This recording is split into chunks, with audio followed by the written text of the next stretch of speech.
Ever felt trapped by family, manipulated by someone you love, or pushed to the edge by someone who thinks they control your life? These stories aren't just drama. They're real experiences of standing up, taking back control, and finally getting justice in ways you'd never expect. You're about to dive into 3 wild, intense journeys of revenge, family drama, and ultimate liberation. Now sit tight, because each story will take you on a roller coaster of emotions, unexpected twists, and ultimate victories. Please subscribe, share, like, and comment your thoughts, because people really need to hear these stories and know that standing up for yourself is not just possible, it's empowering. Story 1. My aunt tried to control my life. So I finally stood up for myself. I have a confession. My aunt is insane. And no, I don't mean the fun, quirky kind of insane that shows up in family stories and makes everyone laugh. I mean absolute control freak, manipulative, will take over your life and make you question your own judgment kind of insane. Let me back up. My parents were complicated, always working, traveling, sometimes too exhausted to deal with the day-to-day nonsense that comes with raising a kid. And who swooped in to help? My Aunt Lorraine, a woman who convinced everyone she was doing me a favor, but was really just doing what she always does, controlling everyone around her. From the moment I turned 13, Lorraine decided that every choice I made needed her approval. Friends? Too wild. Hobbies? Not practical enough. School subjects? Wrong. Even my wardrobe became a battlefield. One day I dared to wear ripped jeans to school, and the next, she spent an hour lecturing me about first impressions and how the world doesn't care about teenage rebellion. It got worse over the years. By the time I was 17, she wasn't just controlling the small stuff. She was trying to run my entire life. She had convinced my parents that everything I did needed supervision. She intercepted my college applications, edited my essays without asking, and once she actually called a professor pretending to be my parent to get me a better grade. I know. Reading this makes me sound like the overdramatic Reddit kid. But you don't know Lorraine. She has this aura. She smiles while she manipulates. She gaslights without blinking. She makes everyone believe she's doing the right thing. And for years, it worked. I tried to fight in small ways at first. I started sneaking little things past her. A phone call to a friend, a text she didn't see, staying an extra hour at the library. I thought I was clever. I wasn't. She noticed everything. And when she noticed, oh boy, the wrath of Aunt Lorraine came down like a hurricane. One time, she found out I had been texting my best friend about applying to a summer art program she didn't approve of. The lecture I got lasted 3 hours. She went through my phone like it was a crime scene, interrogating me like I was plotting world domination. By the end, I felt guilty for wanting to paint, for wanting to exist outside her rules. That night, lying in bed, I cried, not because I was tired or lonely, but because I realized something terrifying. Lorraine didn't just want to help me. She wanted to control me. Every decision, every thought, every little part of my life. And worse, for the longest time, I thought I deserved it. But then, the breaking point happened. It was a Thursday. I had a scholarship interview lined up for a college program I'd worked my ass off to get into. I was nervous, but excited. And Lorraine? She saw it as the perfect opportunity to remind me whose life this really was.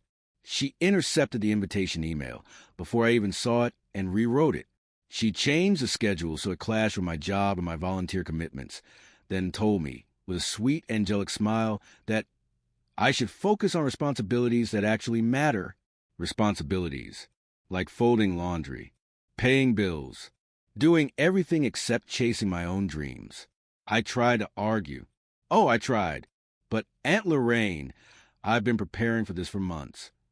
You're too young to understand professional world. She cut me off. And besides, you don't need that program. I've looked it over. It's not a good fit. Not a good fit. According to her, everything I wanted was somehow wrong. And something inside me snapped. I can't explain it fully. Call it teenage rebellion. Call it delayed rage. But for the first time in my life, I refused to play her game. I looked her straight in the eye and said, "You know what? I'm going, with or without your approval." She blinked, I swear I saw her pause, like the universe had momentarily cracked. And then the storm hit. She screamed. Not the, I'm frustrated kind of scream. No, this was the I've lost control of my precious world kind of scream. She shouted about responsibility, respect, family loyalty, and how ungrateful I was. She called my parents to inform them I was being reckless. She tried to cancel my interview outright. And through it all, I just held my ground. It wasn't graceful. I was shaking. I wanted to cry. I wanted to run.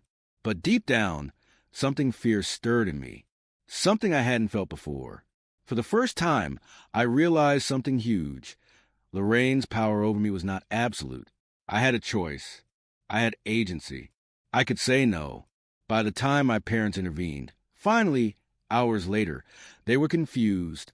They had never seen me this defiant, this fiery. And to be honest, neither had I.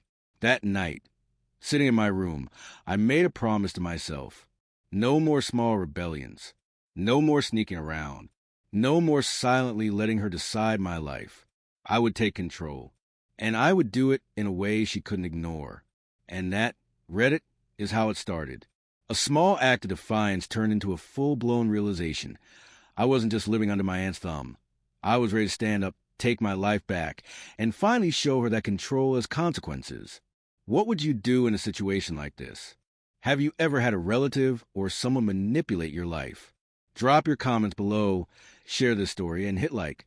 People really need to read and discuss this. The morning after my first act of defiance, the tension in the house was almost tangible. You know that feeling when someone's glare follows you around like a cloud of judgment? That was Aunt Lorraine. Every step I took, every word I spoke, she was there, silently calculating, silently waiting. I should have felt scared. I didn't. I felt alive. It was at breakfast that the real breaking point happened. I had finally got my parents to back off just enough for me to schedule the scholarship interview properly. I had printed out all my documents, rehearsed answers in my head, and even got a little pep talk from my best friend over the phone. I was ready. I felt confident. And then Lorraine decided she had other plans. She plopped down at the table, coffee in hand, and started talking about my future. But not like a concerned aunt. No, like a drill sergeant writing my life plan on the back of a napkin. You know, I've been thinking, she said, voice saccharine. I don't think this college program is a right choice for you. Honestly, it's too risky. You should consider something more practical, like local universities or even vocational programs. You don't want to waste time chasing dreams that may never pan out. I paused mid-bite, fork hovering in the air. Excuse me, I said slowly. I've been working on this for months. I've done research. I have every qualification.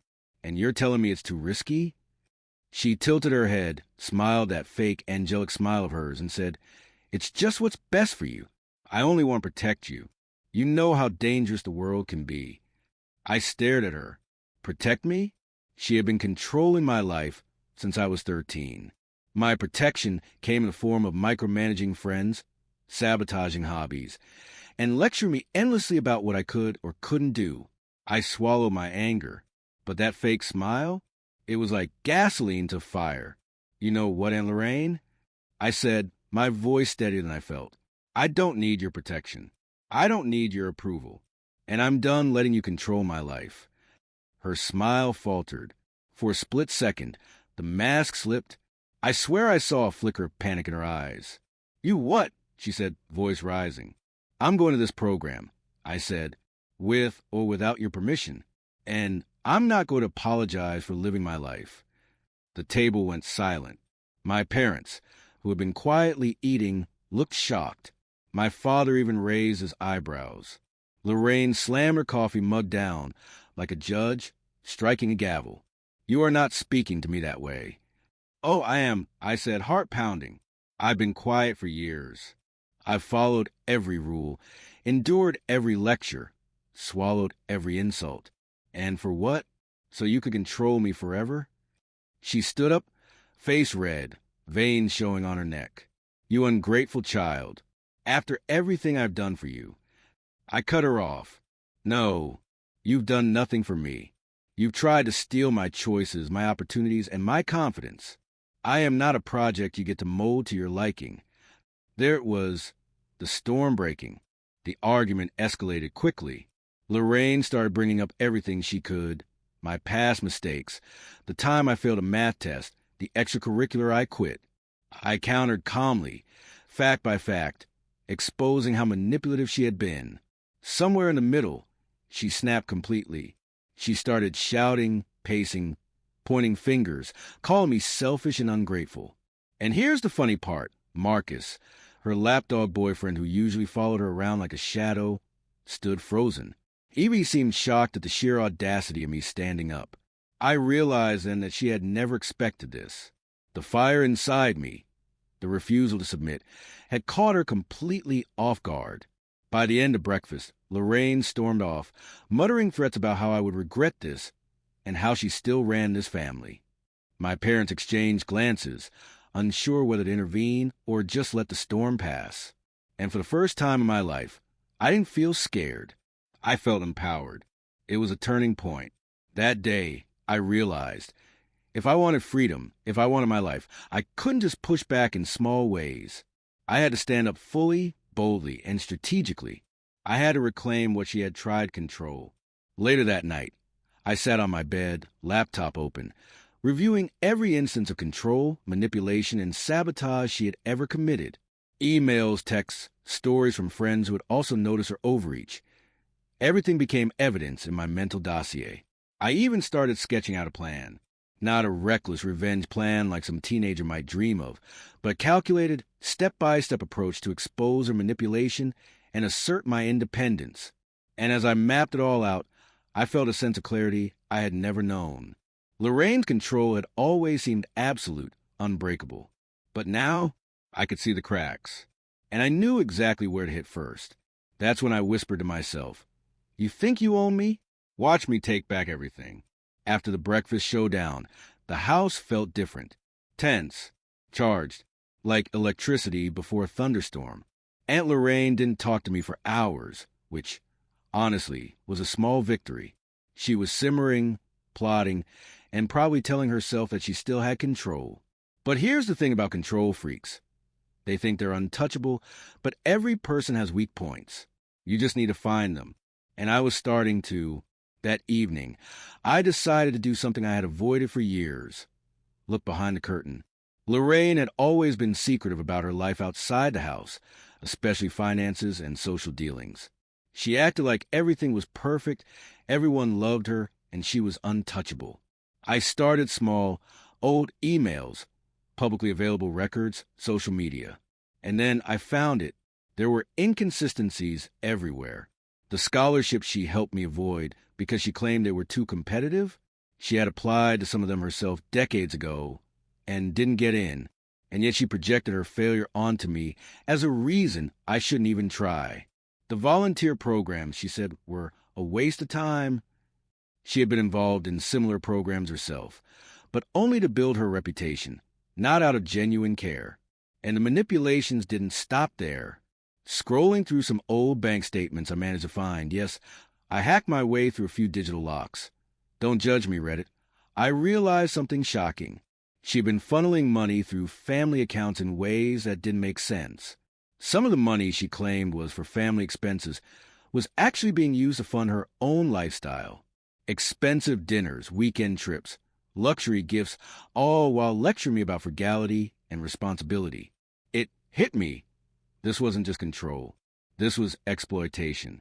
She had been using me and everyone around her for her benefit while keeping up this facade of selfless mentorship.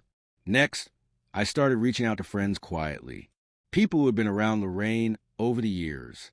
I had to be careful. Lorraine was known for spreading rumors and turning people against each other, but I needed corroboration, and oh boy did I get it. Sarah, my cousin, admitted that Lorraine had convinced her to quit a dream art class when she was 12 because Lorraine deemed it unsuitable. My best friend from middle school said Lorraine had literally interfered with plans, so she could be the center of attention in every family story.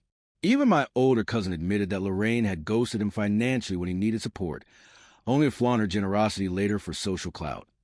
Every story fit the same pattern: manipulation, lies, control, and projection. Every story was another thread I could pull to unravel her. But the worst part? The emotional manipulation. Lorraine hadn't just controlled logistics, finances, or appearances. She had controlled feelings. She had made me doubt myself for years.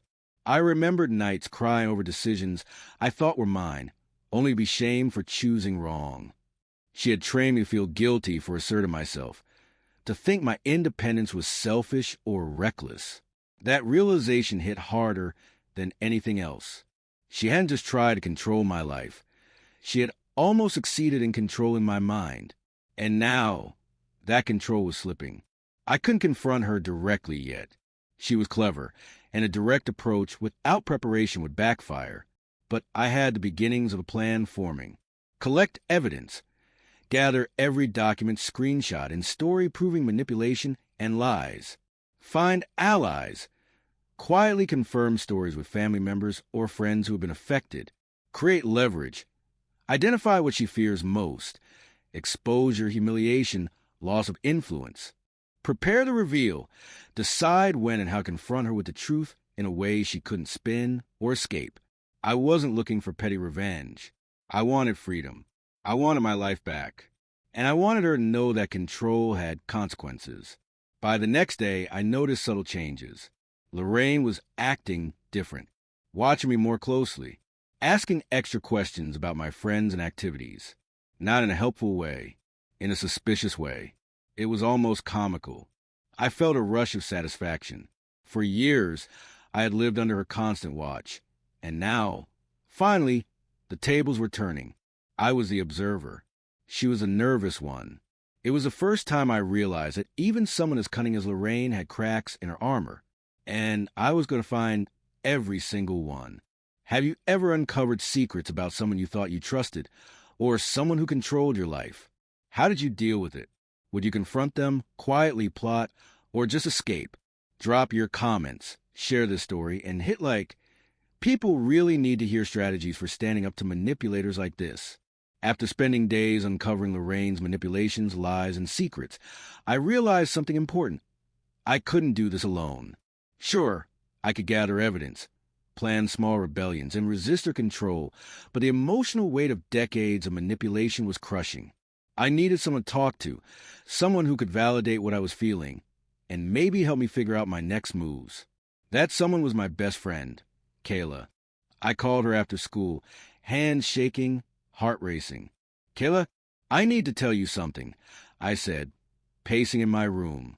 "Oh, that sounds serious," she replied immediately, sensing the tone in my voice. I think my aunt has been controlling my life for years. And I just realized she's been manipulating everyone around her, including me, and I don't know how to handle it." There was silence on the other end, and I braced the usual, "Oh, just ignore her" response. But Kayla surprised me. "No," she said firmly. "That's not normal. That's not okay. You've been living under this manipulation your whole life, and I'm not going to let you deal with it alone." Tears pricked my eyes. Finally, someone understood. I spent the next hour telling her everything. The constant micromanaging, the sabotage of school hobbies and friendships, the emotional manipulation, guilt-tripping, and gaslighting, the financial and social control. Kayla listened without interruption, occasionally saying, "Wow, I had no idea." By the end, she leaned back in her chair and said, "Okay, you have two choices. Let her keep doing this or start fighting back. And if you want, I'll help you." A wave of relief washed over me. I wasn't alone. I had an ally. Someone who could help me think logically instead of letting my emotions run wild. We began brainstorming. Kayla helped me see things I had overlooked. Step 1, document everything. Screenshots, emails, texts, financial records. Anything that proved her manipulation. Step 2, identify witnesses. Friends, cousins, even her colleagues who have been affected. Step 3, test the waters. Small acts to see how she reacts. Gauge her weaknesses and find leverage. Kayla's eyes sparkled with the kind of excitement that comes from plotting justice. "You know," she said, She's probably not ready for someone to finally fight back. You have the upper hand. And she was right. I felt a surge of determination. Lorraine had thought she was untouchable, that her control was absolute. But with Kayla's help, I was starting to see cracks everywhere. We started small. I wore an outfit Lorraine had explicitly forbidden, bright, bold, exactly the kind of thing she thought was inappropriate. I walked into the living room, smiling, waiting for the inevitable lecture. She noticed immediately. Eyes narrowed, hands on hips. Were you going dressed like that? I smiled. Out. With friends. Without needing your approval. She sputtered, but I didn't flinch. Kayla, on speakerphone, whispered, "Hold your ground." And I did. It was exhilarating. For the first time, I felt the thrill of asserting myself. Lorraine's face flushed with anger, her power faltering slightly. She was losing control. My control was rising. That night, Kayla came over. We spread everything out on my bed, documents, notes, screenshots. "This," Kayla said, pointing to a list of examples of Lorraine's manipulations, "is your ammo. Each of these is a way to show your parents, your family, and even her friends what she's really done." I nodded. "And I'm going to start small. Test reaction, sow doubt, and eventually my voice trailed off, but the plan was forming in my mind. Eventually, Kayla prompted. Eventually, she's going to realize she doesn't control me anymore, and I'm going to make sure she regrets ever trying." There it was. The spark. The strategy. The first taste of revenge, calculated, precise, and absolutely satisfying. I know it sounds dramatic, but Reddit, you have no idea what it's like to live under someone like this. To feel like every move you make is being watched, judged, controlled. And finally having someone in your corner. It changes everything. Have you ever had a friend help you fight back against a toxic family member? How did you start standing up for yourself? Share your stories below. Drop your comments and hit like.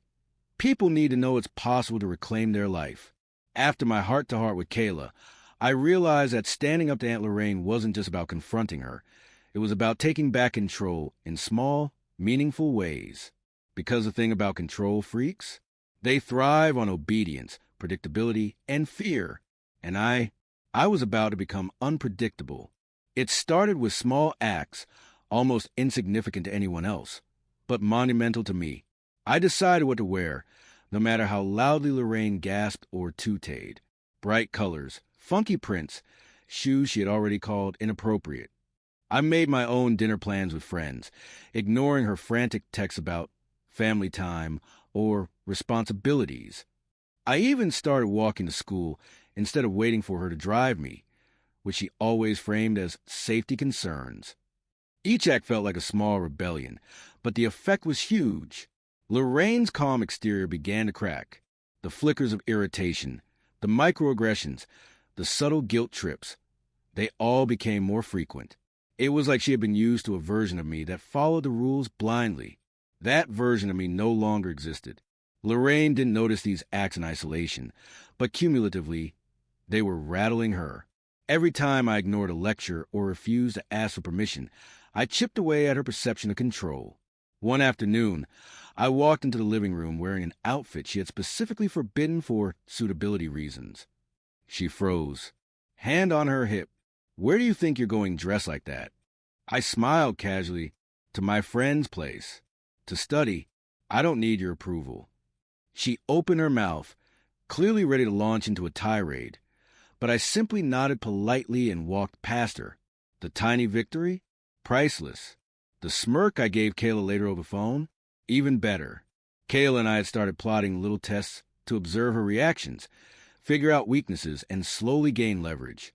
I started keeping a journal detailing every incident of control and manipulation. I subtly reminded Lorraine of times she had contradicted herself or manipulated situations. I reconnected with cousins and family members quietly, gathering stories that confirmed the pattern of her behavior. Every small act wasn't just rebellion. It was groundwork for the bigger plan. The funniest thing? She didn't know what to make of me.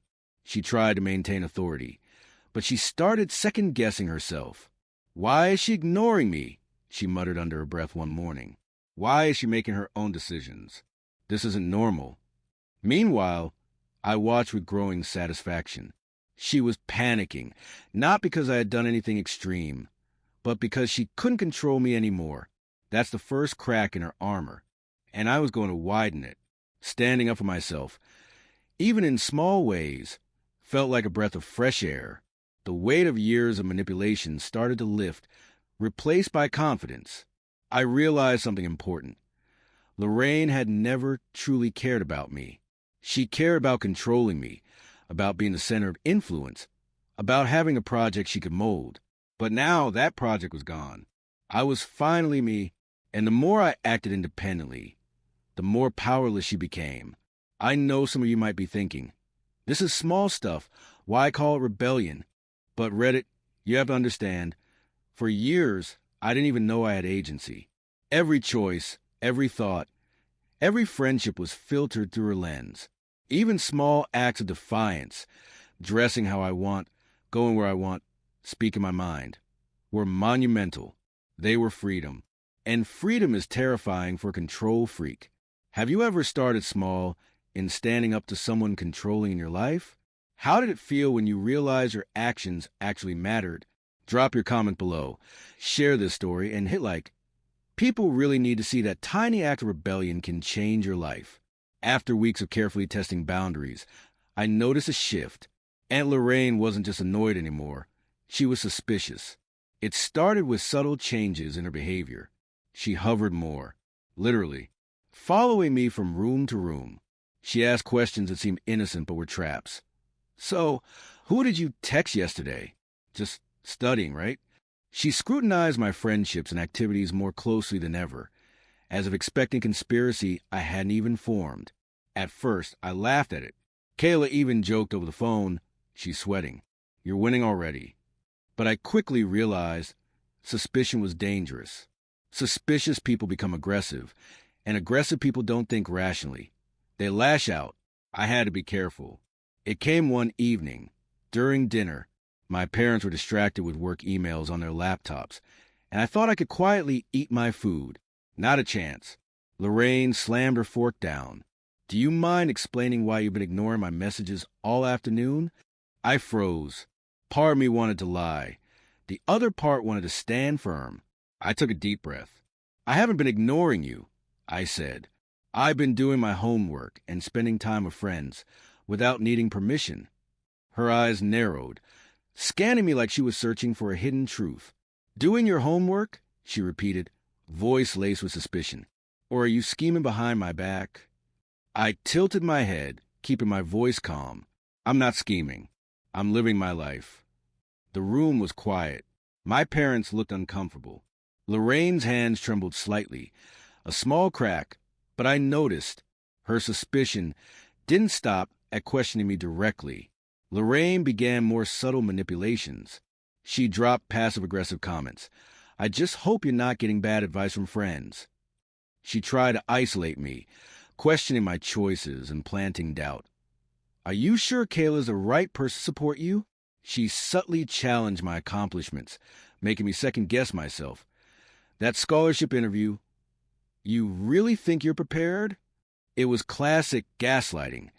Try and make me doubt my own judgment while pretending she was concerned for me. I realized I needed to act carefully. Direct rebellion would make her lash out. Subtle defiance, paired with patience, would slowly reveal her vulnerabilities. So I started small tests. I mentioned an upcoming volunteer project in passing to see if she tried to stop me. I made plans with friends but didn't ask permission first. I wore outfits she hated, but casually without drawing attention. Each test revealed cracks in her confidence. She tried to intervene, but I had already prepared explanations or excuses that made her look paranoid or unreasonable. What was fascinating and honestly satisfying was seeing her panic over control slipping. She asked the same question 3 times in one afternoon, proving she didn't trust my answer.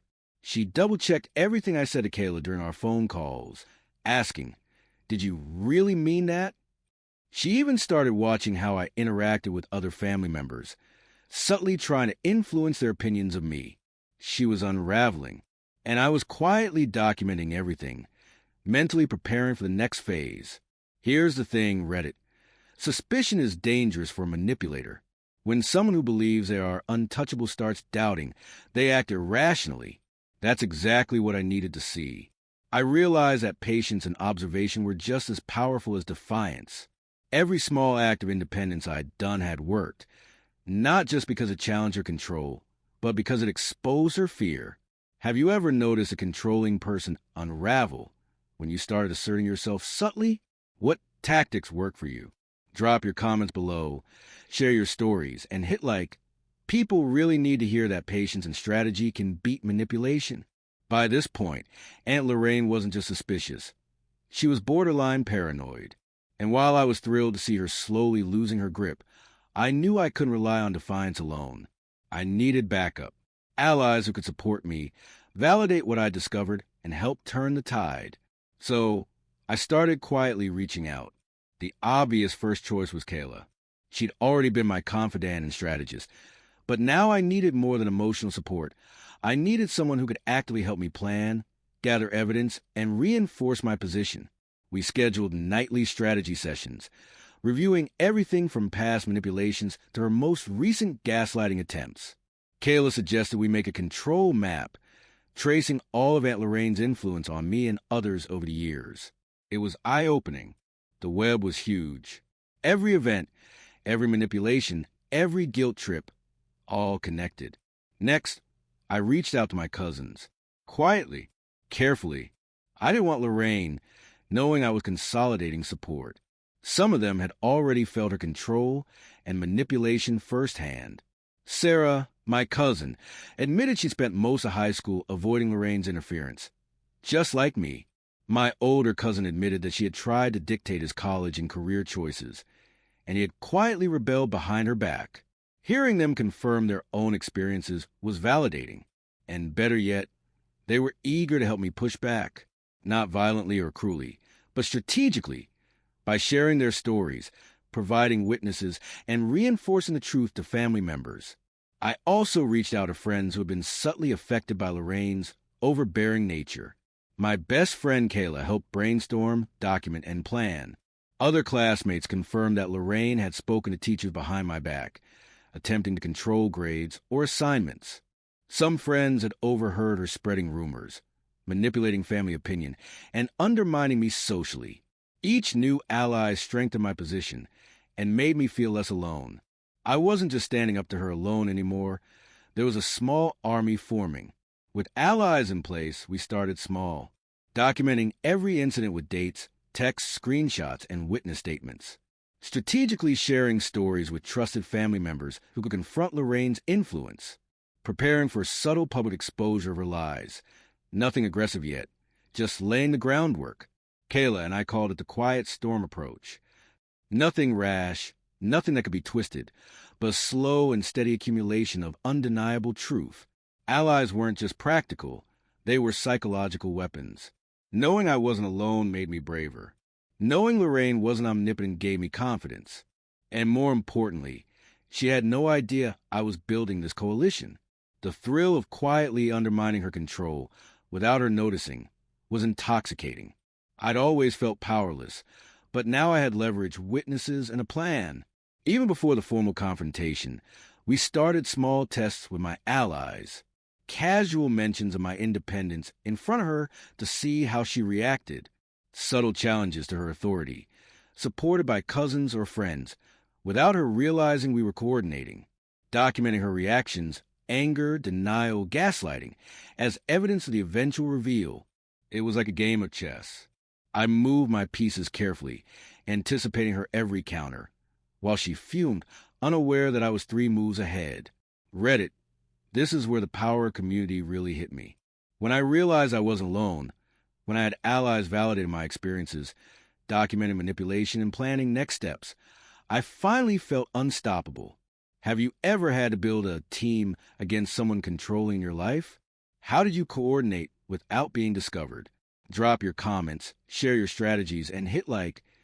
People really need to see that support is key when confronting manipulators.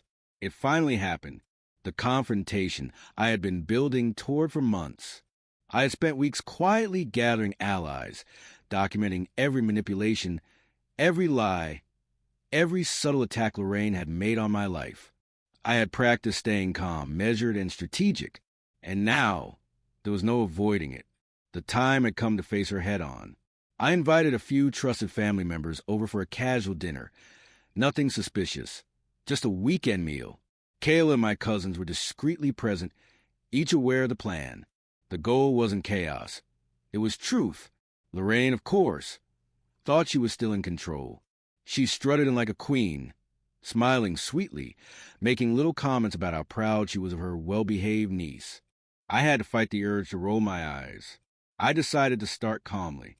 Nothing accusatory yet, just observations. You know, Aunt Lorraine, I said, smiling politely, I've been thinking a lot about the last few years, about how my choices were always guided. Her smile faltered. Guided? What do you mean? Oh, you know, I said lightly, how every decision about school, friends, even my wardrobe seemed to involve approval from you. Every scholarship I wanted to pursue, every activity I tried to enjoy, it was always filtered through your standards. Her fork paused midair. A flicker of panic crossed her face, though she tried to hide it. I slowly laid out the evidence I had collected, emails and texts showing her interference in my schoolwork and extracurriculars, stories from cousins and friends who had experienced similar manipulation, financial records that contradicted the family expenses she claimed were above scrutiny. I didn't shout. I didn't cry. I simply spoke calmly, presenting facts like a prosecutor. Each revelation hit her harder than the last. You can't, it's impossible, she stammered. Kayla, sitting quietly beside me, whispered, just keep going, stay calm. Then, one by one, my allies shared their stories. My cousin spoke of being pressured and guilt by Lorraine. Friends described lies and social manipulation. Even minor family members recounted moments of control that had seemed trivial at the time, but weren't. Each story chipped away at her composure. Each story revealed that her control wasn't just over me. It was a pattern, a strategy she had used on multiple people. By the end, she was pale, shaking, unable to respond effectively. The web she had so carefully spun for years was unraveling right in front of her. Finally, I looked directly at her. You see, Aunt Lorraine, I said, my voice steady, control has consequences, and the truth has a way of coming out, no matter how much you try to hide it. I am done being your puppet. She opened her mouth, but I raised a hand. No, I want you to listen. For once in your life, listen without interrupting. You tried to manipulate me, my friends, and even my family. And now we all know the truth. The silence that followed was deafening. Lorraine, the woman who had always been untouchable, had no words.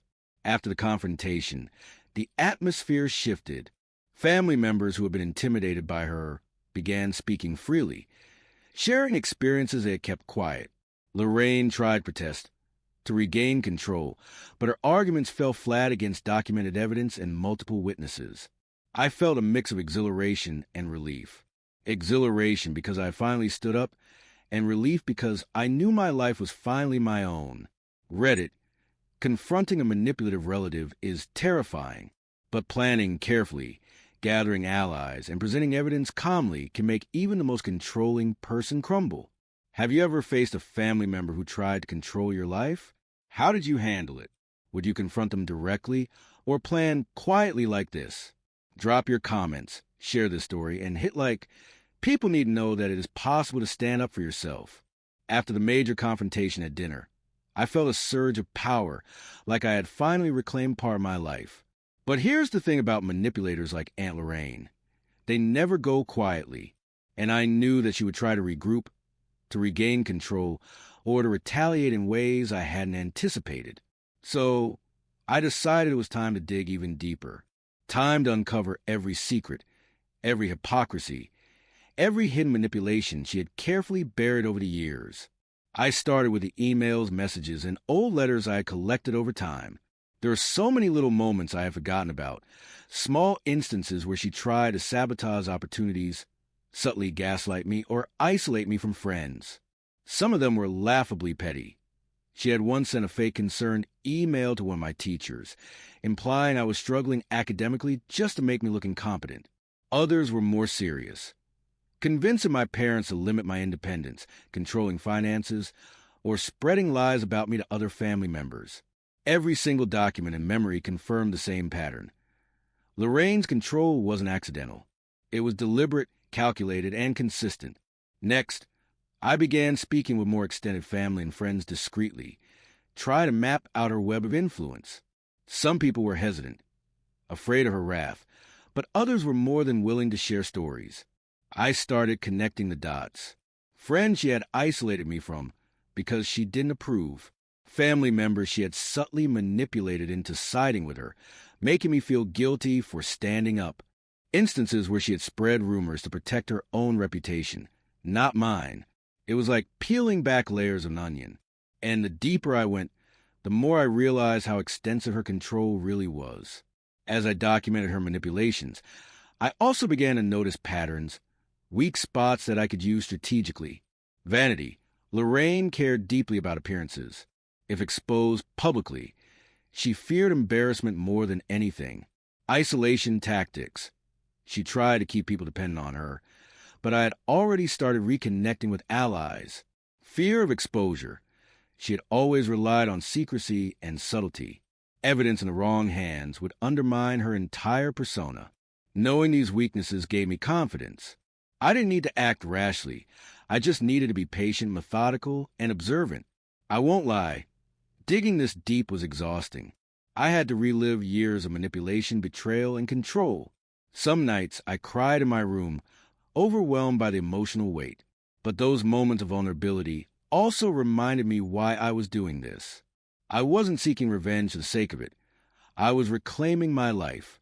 I was building the evidence, support, and strategy that would finally free me from her grip.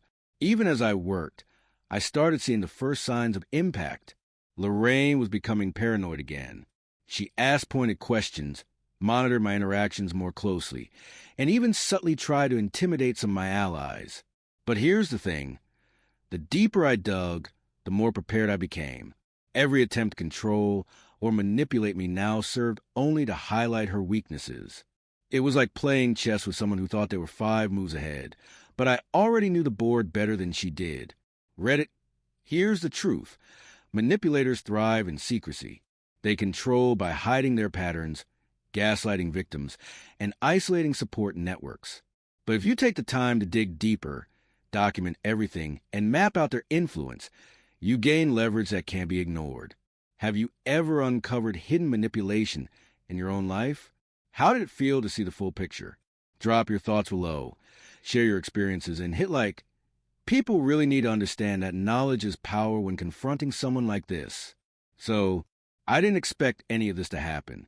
I thought I was in my aunt's house for one of her typical family check-ins, which is basically code for, she lectures, I sit there wishing I could fall through the floor. But this time everything snapped. Like years of keeping quiet, swallowing my opinions, letting her bulldoze me, all of it finally boiled over in the messiest, most dramatic way possible. Honestly, if Reddit had been live streaming it, it would have gone viral. Be here at 3. We need to talk. No emoji, no greeting, no explanation. With my aunt, everything is a command, not a request. Normally, I'd spend hours spiraling about what she wanted. But now, after everything she did with my mom, the lies, the manipulation, the way she tried to turn my whole family against me, I wasn't scared. I was done. I showed up, not to take orders, but to finally say the things I'd been swallowing for years. Her arms were crossed. Her jaw was clenched. Her eyebrows were doing that judgmental arching thing they always do when she decides she's morally superior. Good. You're here, she said, like she'd summoned me from a different realm. I stepped inside. Then she launched right in. You've been disrespectful. You've been making decisions without talking to me first. You've been distant. Your attitude lately has been completely unacceptable, and frankly, I swear she didn't even breathe between sentences. She kept going. You never would have made it this far without me. I'm the one who kept this family together. I took responsibility when no one else did. And now, you're ungrateful. You're reckless. You need to get your life back under control. Translation: I'm losing control over you, and it's driving me insane. Then she dropped a line. That did it. You should have asked me before choosing your job. Adults consult family before making big decisions. Pause. I blinked. Then I said, Aunt Janet, I'm 24. You're still under my guidance, she shot back. And that was it. My brain said, nope, you don't get to run my life anymore. The look on her face? Like I had slapped her with a Bible. She immediately went defensive. I'm not running your life. I'm helping. No, I cut in. You're controlling. There's a difference. Her eyes narrowed. You're being dramatic. You guilt-trip me. You manipulate situations to get what you want. You act like every choice I make needs your approval. I'm tired. Her mouth opened and closed like a buffering emoji. This is about your mother, isn't it? She's poisoned you against me. And wow, that was the wrong thing to say. I stepped closer and said, you use my mother's weakest moment to boost your influence. You love having power over people. And when I stopped being someone you could boss around, that scared you. Her eyes got glossy. I've done everything for this family.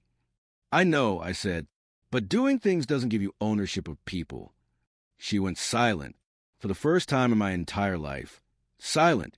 After everything I've sacrificed, you're choosing to abandon me? I exhaled, finally calm. I'm not abandoning you. I'm choosing myself. She didn't like that answer. Not even a little. She threw her hands up dramatically. Fine. If you want to ruin your life, go ahead. Don't come crying to me later. Before, that would have crushed me. This time, it felt like freedom. Behind me, I heard her mutter, they all leave. Ungrateful. Every last one. I closed the door gently. Not slammed. Not dramatic. Just done. And as I walked to my car, something weird happened. I didn't feel guilty. I didn't feel scared.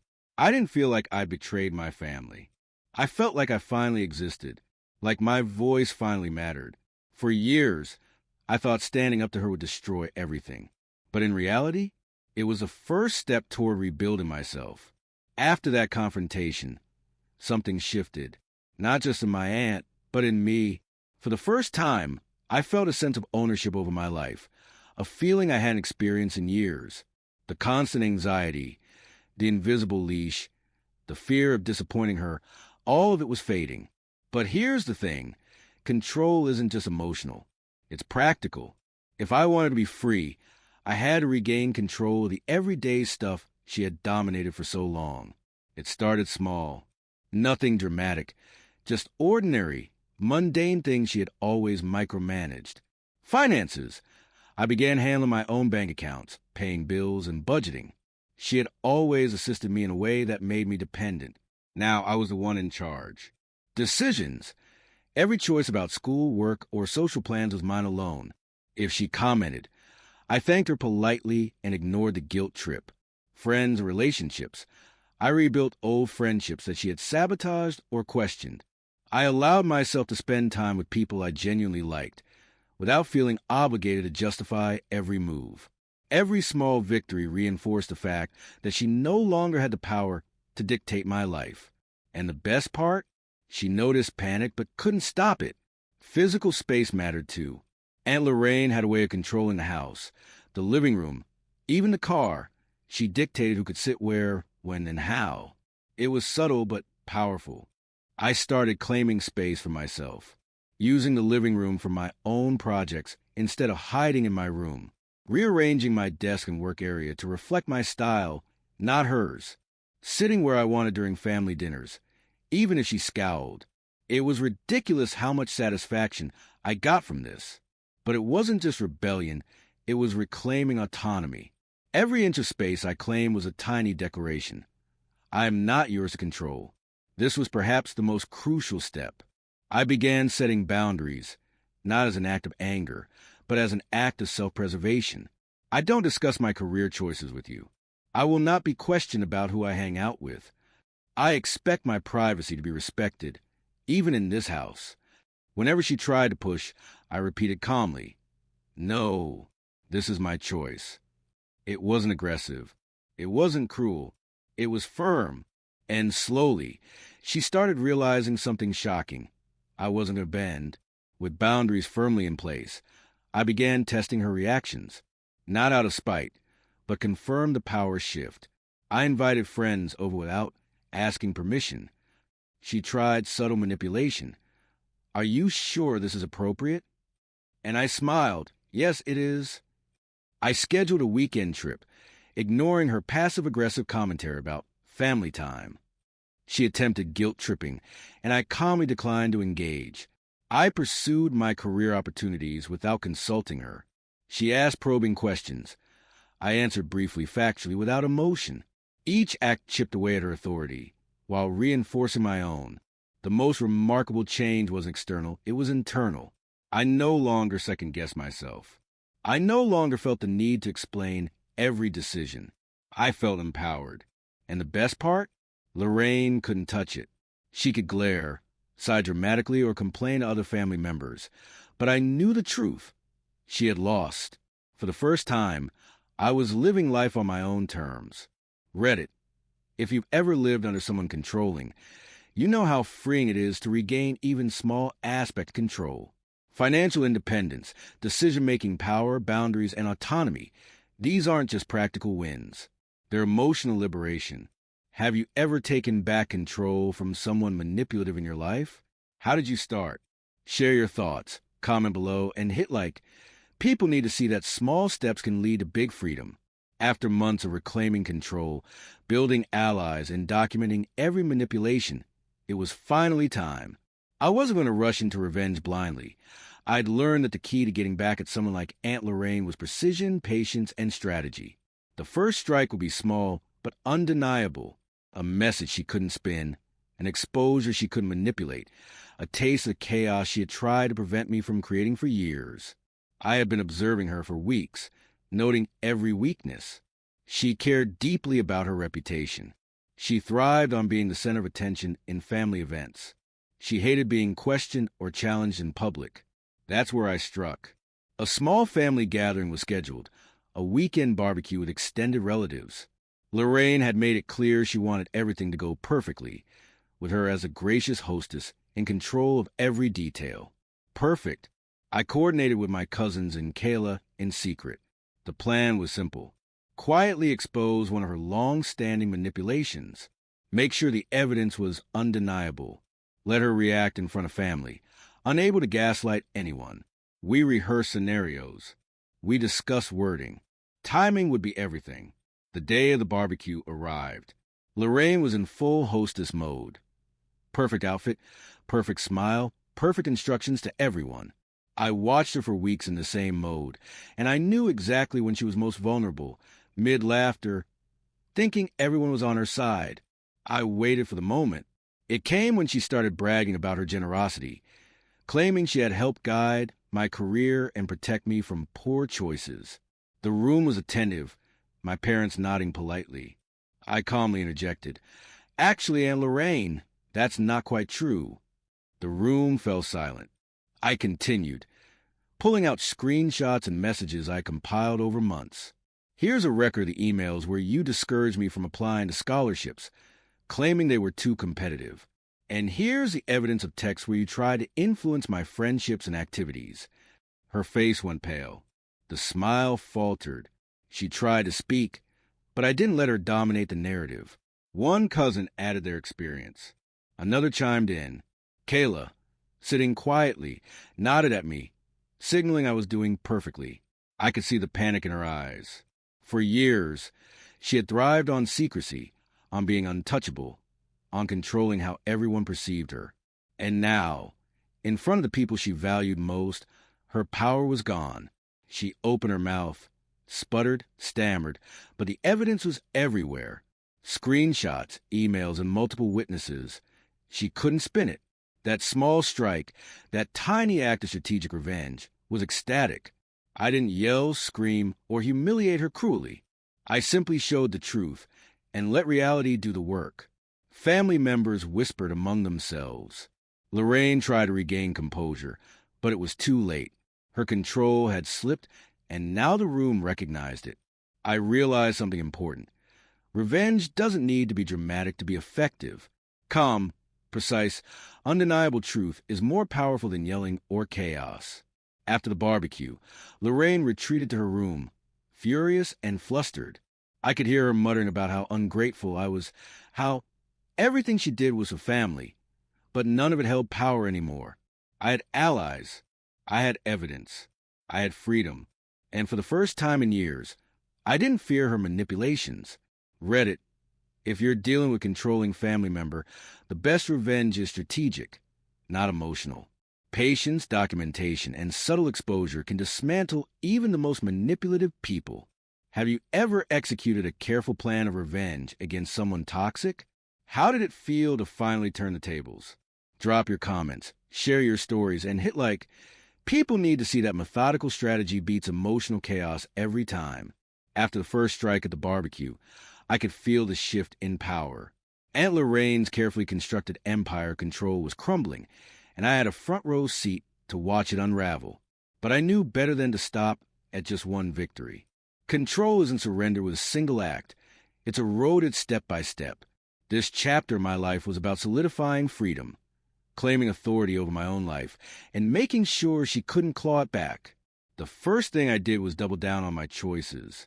Every decision I had once sought approval for, from work projects to social plans, was now made independently. I signed up for a professional course she had openly mocked. I started attending events with friends she had tried to isolate me from.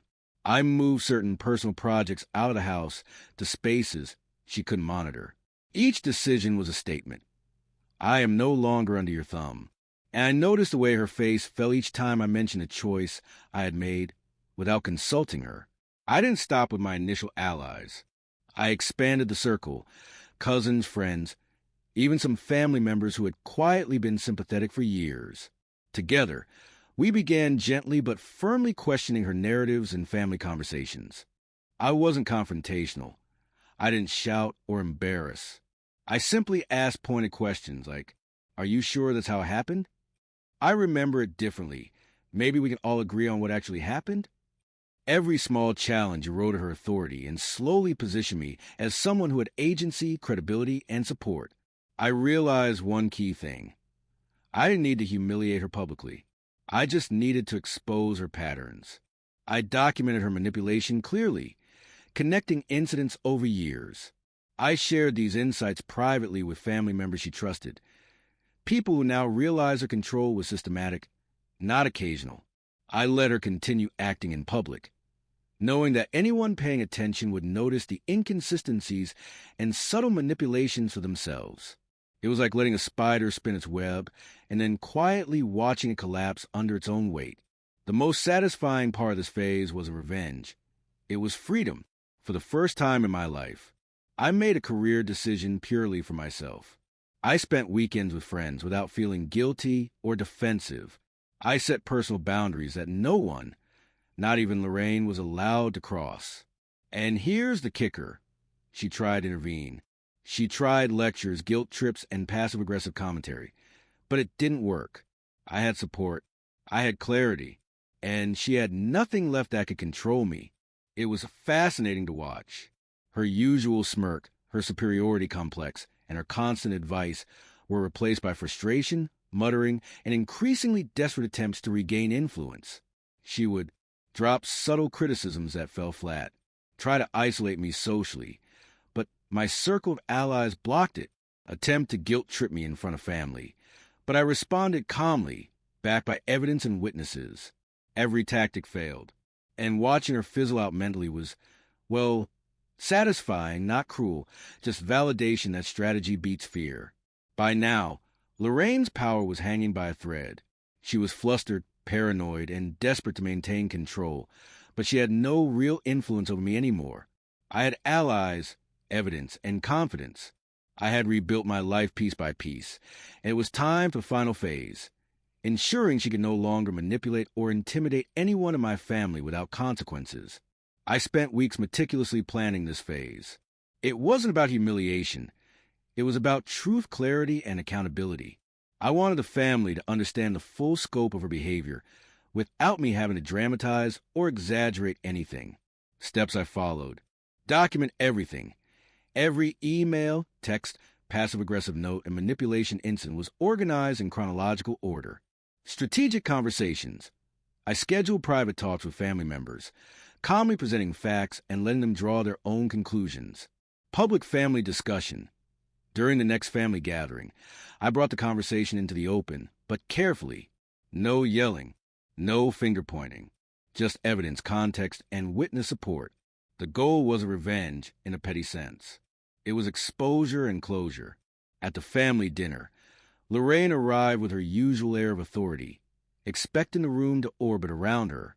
I had set the table with subtle evidence ready, a binder of documentation and timelines, plus allies prepared to support me if necessary. When she began with her usual speech about keeping the family together, I interjected calmly. Actually, Aunt Lorraine, I think it's important we review what's really happened over the years. The room fell silent. My parents blinked. Cousins leaned in. Kayla, sitting quietly, nodded to me. I opened the binder and began walking everyone through a timeline of manipulations, attempts to isolate me and cousins from friends, financial and social control tactics, gaslighting and repeated lies to family members. No commentary, just facts, evidence, and witness testimony. Lorraine's confident facade cracked immediately. She sputtered and tried to interrupt. She attempted to gaslight, but each claim was countered with documented proof. Family members, seeing the patterns, began asking questions she couldn't answer. By the end of the evening, she looked defeated, not angry, not frustrated, just powerless. The very thing she had feared most, losing control, was now undeniable. After the dinner, Lorraine retreated. She was no longer the unchallenged center of family life. She still existed in the family ecosystem, of course, but her influence was gone. For me, the feeling was surreal. I had my independence fully restored. I had allies who had my back. I had exposed the manipulation without becoming someone I didn't want to be. It wasn't about revenge for revenge's sake. It was about reclaiming life, respect, and freedom. I finally understood something important. Revenge isn't always explosive. Sometimes it's quiet, methodical, and immensely satisfying. I didn't yell. I didn't humiliate. I didn't make her cry. I simply presented the truth and let reality speak for itself. And the result? Freedom, respect, and the knowledge that she would never again control my life or my family without consequences. Reddit. If you've ever dealt with someone manipulative in your family, the final phase is about clarity and accountability. It's not revenge in a petty sense. It's reclaiming power while exposing the truth. Have you ever executed a strategy that restored your independence from a controlling person? How did you plan and carry it out? Drop your thoughts, share your stories, and hit like. People really need to see that freedom and strategy beat fear every time. It's done. Finally, I can say that with absolute certainty. The long months of planning, confronting, gathering allies, and slowly reclaiming control of my life have culminated in a moment that feels surreal and exhilarating.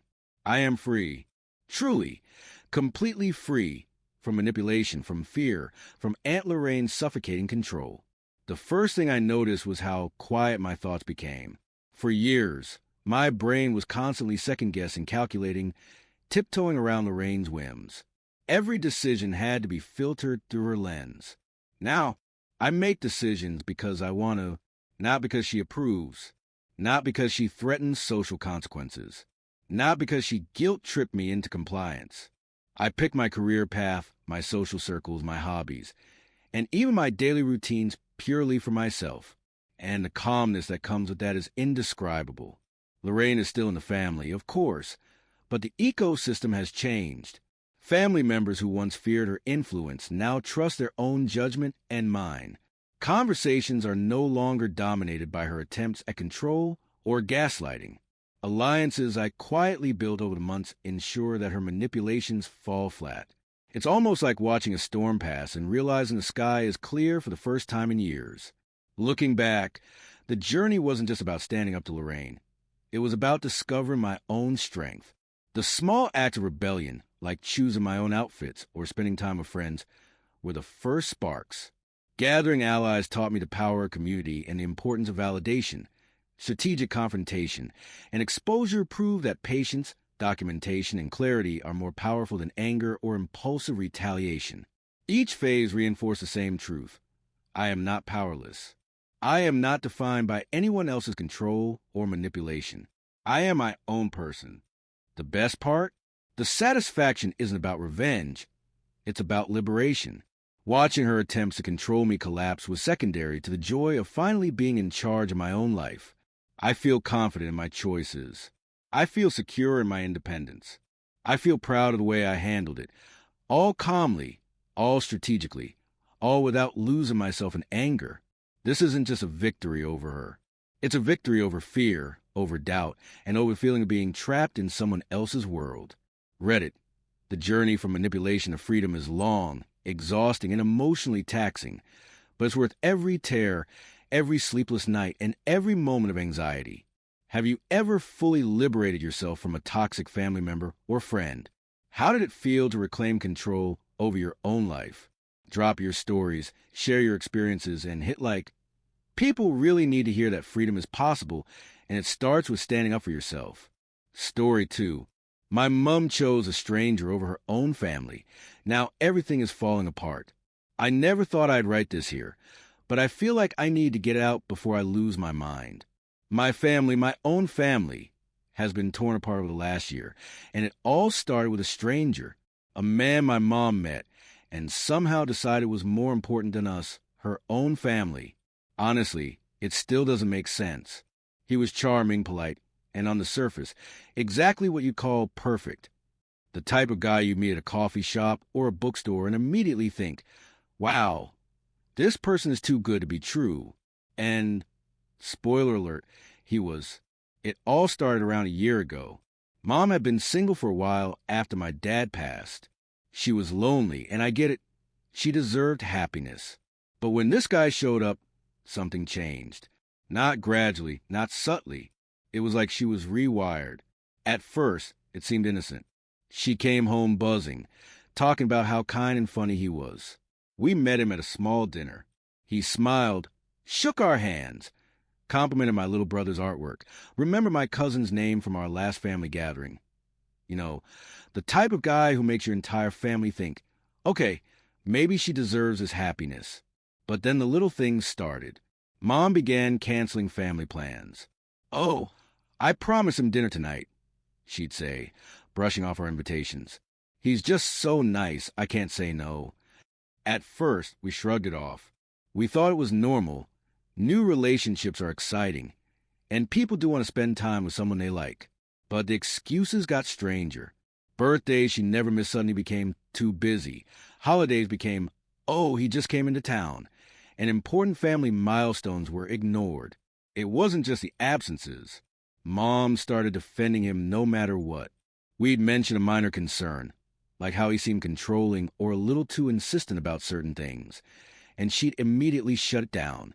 He's a good man. You don't understand him. We did try to talk to her. My older sister, Emily, sat her down one evening after yet another canceled family dinner. Mom, you're picking him over us, she said softly. We miss you.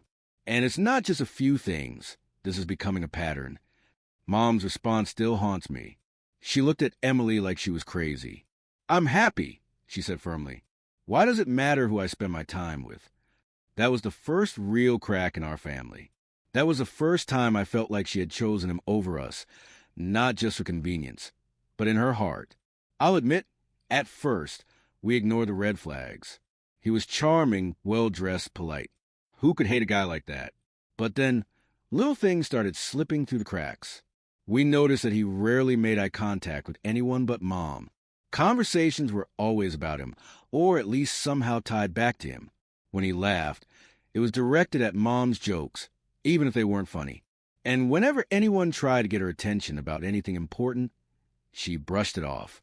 I remember one Thanksgiving dinner that was supposed to be with a whole extended family. Mom texted from the car. Running late. He wanted to grab coffee first. Sorry, everyone. We waited and waited.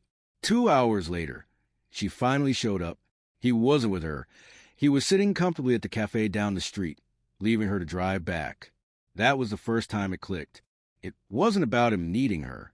It was about him controlling her time. By this point, I started feeling powerless. I was 23, living at home while finishing grad school and watching my mom slip away into someone else's orbit. My dad would have never let this happen. He was protective in a way that sometimes annoyed me as a kid, but now I'd give anything for just a little of that. We tried reasoning. We tried discussing boundaries. Nothing worked. Mom became defensive, even angry. "You're trying to control me," she said one night. "I'm allowed to make my own choices." I get it. She is allowed. But when your choice is actively hurting the people who love you, your family, it stops being just a choice. It becomes betrayal. And that's when I started thinking, if she won't protect herself, someone has to. Someone has to make him see that he isn't untouchable, that he can't just waltz into our lives and erase a family. I didn't know how yet. I didn't know if it would be confrontation, exposure, or some clever plan to reveal his true nature. All I knew was that I couldn't sit back and watch. I started paying attention. I watched his mannerisms, the way he interacted with Mom, how he responded to her friends, even her coworkers. Every little inconsistency became a piece of the puzzle. He was too smooth, too perfect. And perfect, I realized, is often a mask. The tension started affecting the whole family. My sister, Emily, refused to have normal conversations with Mom anymore. My younger brother barely recognized her.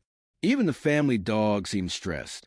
And yes, that sounds ridiculous, but anyone who has lived in a tense household knows how sensitive pets can be. I knew that the drama was just beginning. The perfect stranger wasn't perfect at all. He had to have weaknesses, and I intended to find them. But first, I had to survive the next few weeks without blowing my cover. Mom was blinded by charm, and I couldn't risk her shutting me out entirely. I needed patience. Patience, observation, and strategy. The three tools that would eventually become my weapons. And deep down, I felt a little thrill. The calm before the storm. Because if this man thought he could destroy our family without consequences, he was wrong. I didn't know how it would happen yet. I didn't know what I could do. But I knew it would happen. The perfect stranger had walked into our lives. And now it was my turn to remind him and my mom that family comes first. And when the time came, everything he built would begin to crumble. I wish I could say the situation improved after that first year of small, subtle betrayals. But it didn't. It got worse. And I started realizing something terrifying. My mom wasn't just caught up in a new relationship. She was being manipulated. I started noticing the red flags, little things that, in hindsight, should have set off alarm bells from day one. It started innocently. Mom stopped attending weekly family dinners, even the ones that weren't optional, like my birthday. She'd text last minute, "Can't make it. He just stopped by, and we're going to grab dinner." At first, we laughed it off. We understood her need for companionship, but then it became a pattern. Every time the family tried to involve her, she was busy, tired, or had plans. The worst was holidays. Christmas, Thanksgiving, Mother's Day, all of these became excuses to prioritize him. It was always something. Always him. I started noticing the way she looked when she was with him. She wasn't just happy. She seemed controlled. Every laugh, every smile, every word seemed carefully measured. And I hated myself for noticing it, because it was my mother, and I didn't want to believe someone could actually manipulate her this way. The stranger wasn't outwardly aggressive, at least not in front of anyone else. He was polite, charming, smiling, but in subtle ways, he disrespected boundaries. He always corrected Mom when she spoke to us, under the guise of helping her. He subtly mocked family traditions, like saying, "Do we really need all these old rituals?" He implied that her family didn't understand her anymore. Mom laughed at first, like it was harmless teasing, but I could see it eating away at her confidence. She started siding with him, even when he clearly disrespected our family. It was infuriating. The person who should have been her protector, her child, me, us, was suddenly sidelined, and the person she barely knew was gaining control over her life. I remember one evening vividly. Mom had promised to attend my sister Emily's recital. A big deal for us because Emily had been practicing for months. But that afternoon, Mom called to cancel. "I'm sorry," she said, voice strained. "He's really upset. I can't leave him tonight." I froze. Upset? About what? "It's nothing," she said quickly. "Just, you wouldn't understand." Classic. She was already defending him, making excuses for behavior that no adult should excuse. And we were starting to notice patterns, subtle guilt-tripping, emotional blackmail, and tiny lies designed to keep her in line. It was heartbreaking to watch. My mom, someone who had always been strong, rational, and loving, was slowly bending to someone else's will. And for what? A stranger. We tried to talk to her, Emily, and I sat her down multiple times. "Mom, we're worried." I said once, "We think he's manipulating you. You're canceling family plans, ignoring us, and you seem different." She rolled her eyes. "You're being dramatic. He's kind, he's thoughtful, and you're overreacting. I know what's best for me." No reasoning worked. Mom had already bought into his version of reality. And the longer this went on, the more she defended him, like a soldier protecting a cause she barely understood. The emotional betrayal stung worse than anything. This wasn't just a man interfering in our lives. This was my mom choosing him over her own family. Every refusal to see the truth felt like a dagger to the chest. Around this time, the lies became harder to ignore. He told Mom that certain family members were jealous or misunderstood him. He subtly twisted stories about us, turning small disagreements into exaggerated claims. Mom repeated these to us, like they were gospel truth. I tried to remain calm, but it was getting harder. I couldn't stand by and watch him isolate her from us completely. I started writing things down, not obsessively, just enough to have a record, dates, conversations, small lies he told, and the subtle manipulations I noticed. I knew I would need this later. Somehow, I just didn't know when. By this point, I felt trapped in a nightmare. My mom, someone I had loved and respected my entire life, had started choosing a stranger over the people who actually cared about her. And there was nothing I could do to make her see the truth. Every warning we gave, every gentle suggestion, was dismissed. Every attempt to show her inconsistencies was met with a defensive glare. It was maddening, and it made me angry, not at her, but at him. He was clever. He was manipulative. He was using charm, kindness, and patience to slowly erode her trust in her family. And worst of all, it was working. I remember the exact moment it clicked. We were sitting at the dinner table one night, awkwardly silent after Mom canceled yet another family event for him. Emily finally said, "This isn't okay. He's taking you away from us." Mom's face twisted in frustration. "You're overreacting. He's good for me. You don't understand." And I realized, if words couldn't reach her, then something else had to. Revenge wasn't about hurting him physically. It wasn't about confrontation or shouting matches. It was about exposing him for who he really was, manipulating, controlling, and selfish. I wanted to reclaim my family. I wanted to protect my mom from making the biggest mistake of her life. And I was willing to do whatever it took to do that. That night, I stayed up late, writing notes, planning small ways to catch him in his lies. I had no idea how it would play out, but I knew one thing. If I didn't act, we'd lose my mom completely. The red flags were no longer subtle. The emotional manipulation, the isolation, the lies, all of it was screaming at me. And for the first time, I wasn't just worried. I was ready to fight back. I didn't know what form it would take.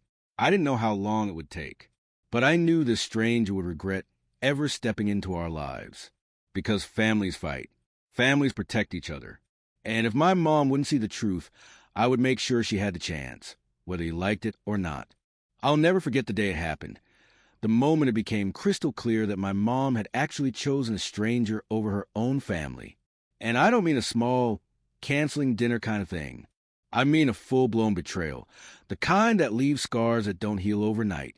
It was my younger brother's high school graduation, a milestone, a day we'd all been planning and looking forward to for months. Dad would have been proud, and Mom should have been there, front and center, beaming with love. Instead, she wasn't. We'd all tried to get her to commit. Weeks in advance, we reminded her, "Mom, the ceremony starts at 10 a.m. Don't forget to be there," Emily said one afternoon. "I wouldn't miss it for the world," she replied, and we believed her. Even a day before graduation, she was talking about how excited she was, flipping through the graduation program, asking questions about my brother's friends. It felt normal. It felt like the mom we knew. Then, the night before, everything changed. I was in my room, finalizing my speech for the family toast. Emily was in the kitchen, nervously making sure everything was ready for the next day. My little brother was pacing like a kid on Christmas morning, full of excitement. Then Mom called. "Hey, sweetie," she said, sounding hesitant. "Mom, are you ready for tomorrow?" I asked. "Oh, about that," she said. There was a pause. "I won't be able to make it." I froze. "What do you mean you won't make it?" "The graduation is tomorrow. We've been talking about this for months." There was a sigh on the other end. "He's upset. I promised him I'd spend the day with him. I can't cancel." I blinked. Who's upset?" There was a pause. Then, almost offensively, she said, "You know him. Just him. I'm really sorry." And that was it. I dropped the phone. I couldn't breathe. My brother, who had been so excited, looked at me and asked, "Mom isn't coming?" I shook my head, too angry to speak. Emily grabbed my arm. "This can't be happening," she whispered. It felt like someone had ripped the floor out from under us. Graduation was supposed to be a day for the family, for my brother, for all of us. Instead, Mom had chosen a man we barely knew over her own son. It wasn't just disappointment. It was betrayal, the kind of betrayal that leaves a permanent scar in your relationship. We tried talking to her that night, over the phone. "Mom, this is your son's big day. You're leaving him alone for a stranger." Emily said, her voice trembling. "I'm sorry," Mom said again. "You don't understand. He needs me." I lost it. "He needs you? Mom, this is your kid. He's graduating. He's turning a page in his life, and you're missing it because of him." There was silence. Then, finally, she said, "I made my choice. I'm happy. That's what matters." And that was the moment I realized words wouldn't reach her. She had crossed a line. She wasn't just influenced by this stranger anymore. She was blind, loyal, and fully invested in him. The next morning, the ceremony was bittersweet. My dad would have loved this day. My brother tried to hide his disappointment, but I could see it in his eyes. Emily and I stayed close to him, trying to fill the gap Mom had left. Every time someone asked, "Where's your mom?" the ache hit harder. We said she couldn't make it, and that was all we could say. It wasn't just the absence. It was the knowledge that she had made a choice, a conscious decision to prioritize a stranger over her own family. I felt rage bubbling under the surface, but I didn't act on it yet. Not directly. I knew that if I wanted to fix this, if I wanted justice for my family, I needed a plan. Strategize. Wait for the right moment. That night, after the ceremony, I sat down with Emily. "This can't go on," I said quietly. "She's choosing him over us, over everything. And it's not just going to stop. If we do nothing, we lose her completely." Emily nodded. "I know, but what can we do?" "She won't listen." I pulled out a notebook I'd been keeping, a record of everything suspicious, manipulative, and controlling he had done. Every lie, every subtle guilt trip, every moment Mom had chosen him over us. "I don't know yet how," I said, "but we're going to make him pay for this, and we're going to show Mom who he really is before it's too late." That was the moment it became personal, the moment the first seeds of revenge were planted. I didn't want to hurt Mom. God, I didn't. But I realized that in order to save her, I had to confront this stranger in one way or another. I started planning small steps. Observe him closely. Document his actions. Catch him in lies or contradictions. Subtly expose his manipulations without pushing Mom away. It was going to be tricky. He was charming, clever, and emotionally manipulative, but I wasn't going to let him win. Not after he stole my mom away from the people who truly loved her. That night, I stayed up late, flipping through my notes and thinking of ways to subtly expose him. I didn't want to confront him head on yet. Too risky. But I needed to start somewhere. The first betrayal had already shaken our family to its core. And now, it was my turn to shake the foundation of his perfect little image. Because if he thought he could manipulate my mom without consequences, he was wrong. After my brother's graduation, the anger and hurt didn't fade. If anything, it fueled me. That day, I realized my mom wasn't just under the stranger's spell. She was trapped in a web of lies, and if we didn't act, we could lose her completely. But here's the thing. I didn't know how far his manipulations went. Was he just controlling her emotionally, or was there more beneath the surface? I needed to find out. I decided to take a subtle approach. I couldn't confront him directly. He was charming, clever, and always one step ahead. Confrontation would just make him tighten his hold on Mom. No, I had to dig quietly, gather evidence, and wait for the perfect moment to expose him. I started small, social media. Most people underestimate how much information they leave online, and he wasn't careful. Pictures, posts, comments, little breadcrumbs he didn't think anyone would notice. At first, it was confusing. He portrayed himself as a successful entrepreneur, someone polished, refined, and worldly. But the more I looked, the more inconsistencies I found. Old profiles with different names. Posts that didn't match the lifestyle he claimed to have. Mutual friends who seemed suspiciously distant, even evasive. I took screenshots, saved everything. Every little inconsistency felt like a tiny victory, a crack in his perfect image. Then came the first major clue. I noticed that in a photo of a charity event he'd claimed to attend, the building was actually in a city hundreds of miles away. That meant he either lied about being somewhere important, or he was actively constructing a story to impress Mom. I started digging deeper.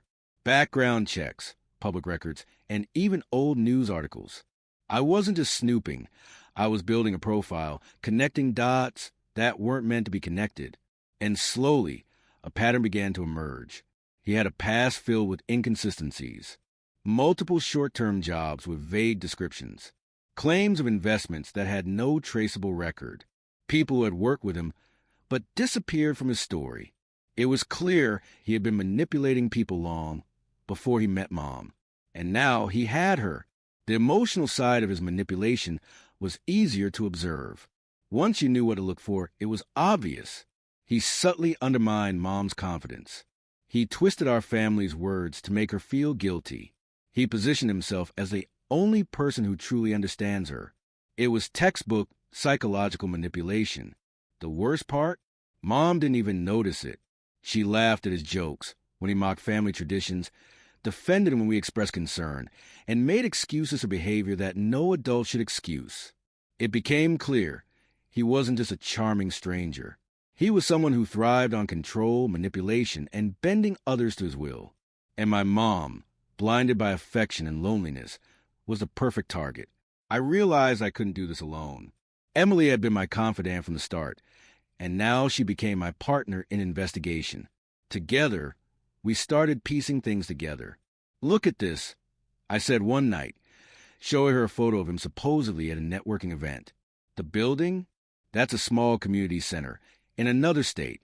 He wasn't even there." Emily's eyes went wide. "You're serious he's lying about everything?" I nodded. "And that's just the tip of the iceberg. We need more proof. Financial, social, anything. I want a record of every manipulation, every lie, every step he's taken. Control Mom." From that moment on, our goal was clear: document everything. Screenshots, emails, text messages, even small inconsistencies in his stories. Every piece of evidence would eventually form the foundation for our revenge. One evening, we caught him in his first real mistake. He told Mom he had donated a large sum to a charity, something he often did to impress her. Naturally, Mom gushed about his generosity to us. Emily and I, suspicious, looked up the charity online. Nothing. No record of a donation, no mention of him. "Mom," I said carefully, "are you sure about that?" "I can't find anything." She hesitated. For a moment, I thought we might see the first cracks in her loyalty. But then he walked into the room, overhearing us. "Oh, don't listen to them," he said smoothly. "They don't understand charity like I do." I caught the sneer in his eyes, the first real glimpse of arrogance, and I smiled inside. One small victory, one tiny crack. It wasn't just manipulation or lies. He was dangerous. Not physically, at least not yet, but emotionally. He had already managed to turn my mother against her own family. That kind of control, if left unchecked, could escalate. I started thinking strategically. If we wanted to reclaim our family, we couldn't just plead with Mom. We had to expose him in a way that left no room for doubt. And that meant patience, careful planning, and timing. By now, I was obsessed. Not in a destructive way, but in a focused, tactical way. Every story he told, every social media post, every interaction was a puzzle piece. And slowly, the bigger picture was becoming clear. He had a history of manipulating women. He thrived on control and admiration. He had hidden financial motives, probably seeking access to Mom's resources. And that's when I realized the full scope. This wasn't just about my mom choosing him over us. This was about us taking back what he'd stolen, her trust, her loyalty, and the family bond he'd begun to destroy. At this point, revenge wasn't just an idea. It was a plan, a mission. I didn't know how far it would go or what it would cost me emotionally, but I knew one thing. We couldn't let him continue. The man who had walked into our life with charm and a smile would soon learn what happens when someone tries to destroy a family. And slowly, meticulously, we were going to bring him down. Because if he thought he could keep manipulating, lying, and controlling, he was in for a rude awakening. So, remember how I said something about instinct telling me my mom's new guy, Dean, wasn't just some harmless, flirty handyman with a truck and a fake southern drawl? Yeah, turns out my instincts weren't just right. They were screaming, and I was about to find out why. So this all starts with my mom acting like a teenager again. A little context. My mom has always been the type who keeps her emotional life locked up, like Fort Knox. She's not the mom who cries or gushes or overshares. Even when my dad left years ago, she just shut down and went into work mode. No breakdown, no meltdown, just one long survival shuffle. So watching her suddenly giggle at her phone, like a 16-year-old sending TikTok videos to her crush? Yeah, it was weird. Very weird. She started spending way more time in her room.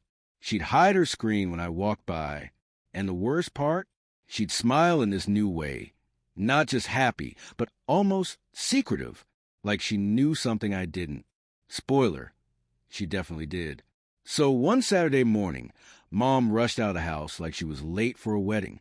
She grabbed her purse, a random shopping bag, and her keys. She was so distracted she didn't realize something had fallen out of the bag and landed behind the couch. I only noticed it because our cat was aggressively trying to murder whatever was with her paws. I reached down, thinking it's a receipt or some coupon book. Nope, it was a hotel key sleeve. And not just any hotel, a place I know she'd never spend money on. A one-night-only type of hotel. You know the ones.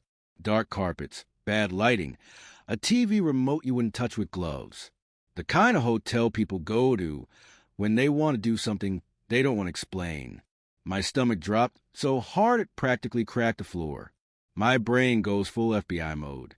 I swear, I didn't want to snoop. I didn't want to turn into that kid who has to verify whether their own mother is doing something terrible. But my brain didn't give me a choice. It was like, we ball. At this point, my trust in her was already shaking from how she treated me and my siblings. But this was like some extra strength betrayal. She wasn't even trying to hide. So, I did something I never thought I'd do. I went into her room. I know, I wasn't proud of it. She left her laptop open on the dresser. Not locked, not closed, just open, like she practically wanted someone to see. My hands were shaking when I touched the trackpad. The screen lit up, and that's when I saw the folder. A folder literally labeled, D and me. Who does that? Who? What was inside that folder broke me. Inside were photos, screenshots, emails, messages. I swear to you, I felt my stomach twist into a knot that might still be there. The first screenshot I clicked was a text from Dean. He doesn't suspect anything. Bring the paperwork next time. Paperwork? What paperwork? Then messages from my mom. He'll be out of the house soon. Then it'll just be us. He as in me? Me? I felt this burning flood in my chest. My ears were ringing. I clicked another message. And this one was like a punch to the throat. I told him if he doesn't like how things are changing, he can move out. I'm not losing you over a kid who doesn't appreciate me. A kid. I am her son. Not some random teenager off Craigslist she picked up by accident. But she kept referring to me like some inconvenience in her love story. Then I clicked on a PDF. It was titled Shared Property Agreement Draft. It was a document that would legally give Dean partial control of the house. Our house. The house my grandfather paid off before he died. The one piece of family history we had left. She was literally preparing to sign half of it away to a man she'd known for 4 months. But then came the line that broke something in me for good. The last message I read said, once he moves out, we can finally start fresh. No more drama. No more guilt. No more guilt. As in, Mom's guilt for choosing a stranger over her own children. I didn't even know I was crying until I tasted salt on my lips. I closed the laptop, sat on the edge of her bed, just stared at the wall. Something inside me shifted, not in a sad way, but in a cold, sharp, almost metallic way. I realized something I never wanted to admit. She wasn't being manipulated. She wasn't confused. She wasn't lost. She was making choices. Choices that hurt me. Choices she didn't care were hurting me.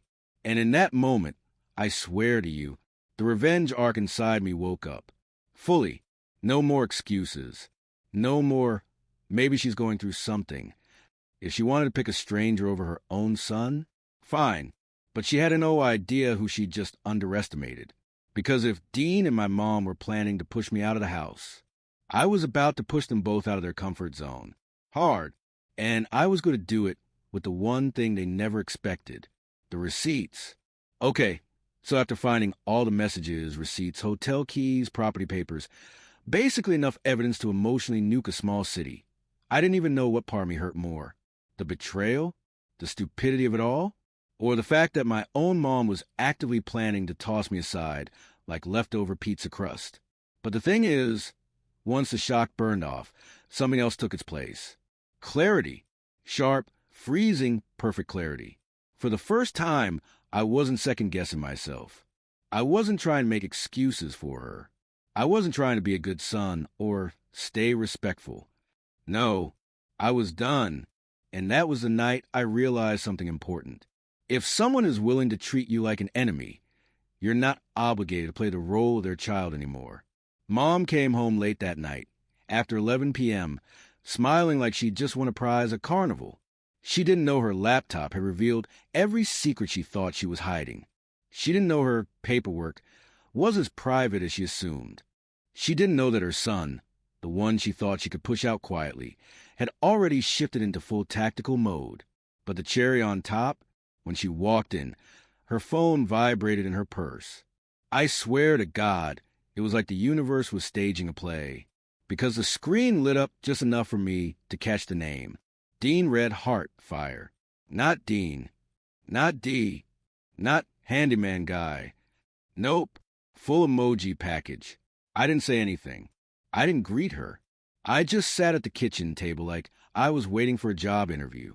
She froze when she saw me. Her. Oh, you're still up? Me.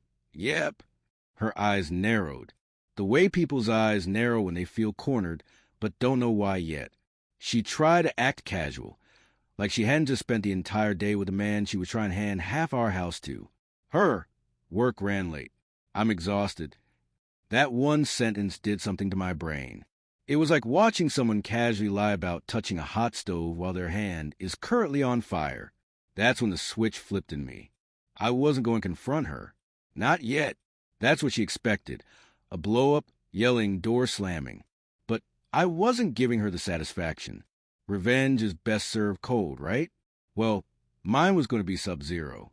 Growing up, I always defended my mom. When family members asked why she didn't show up for events, she's tired. When she forgot birthdays, she has a lot going on. When she acted distant, she's stressed.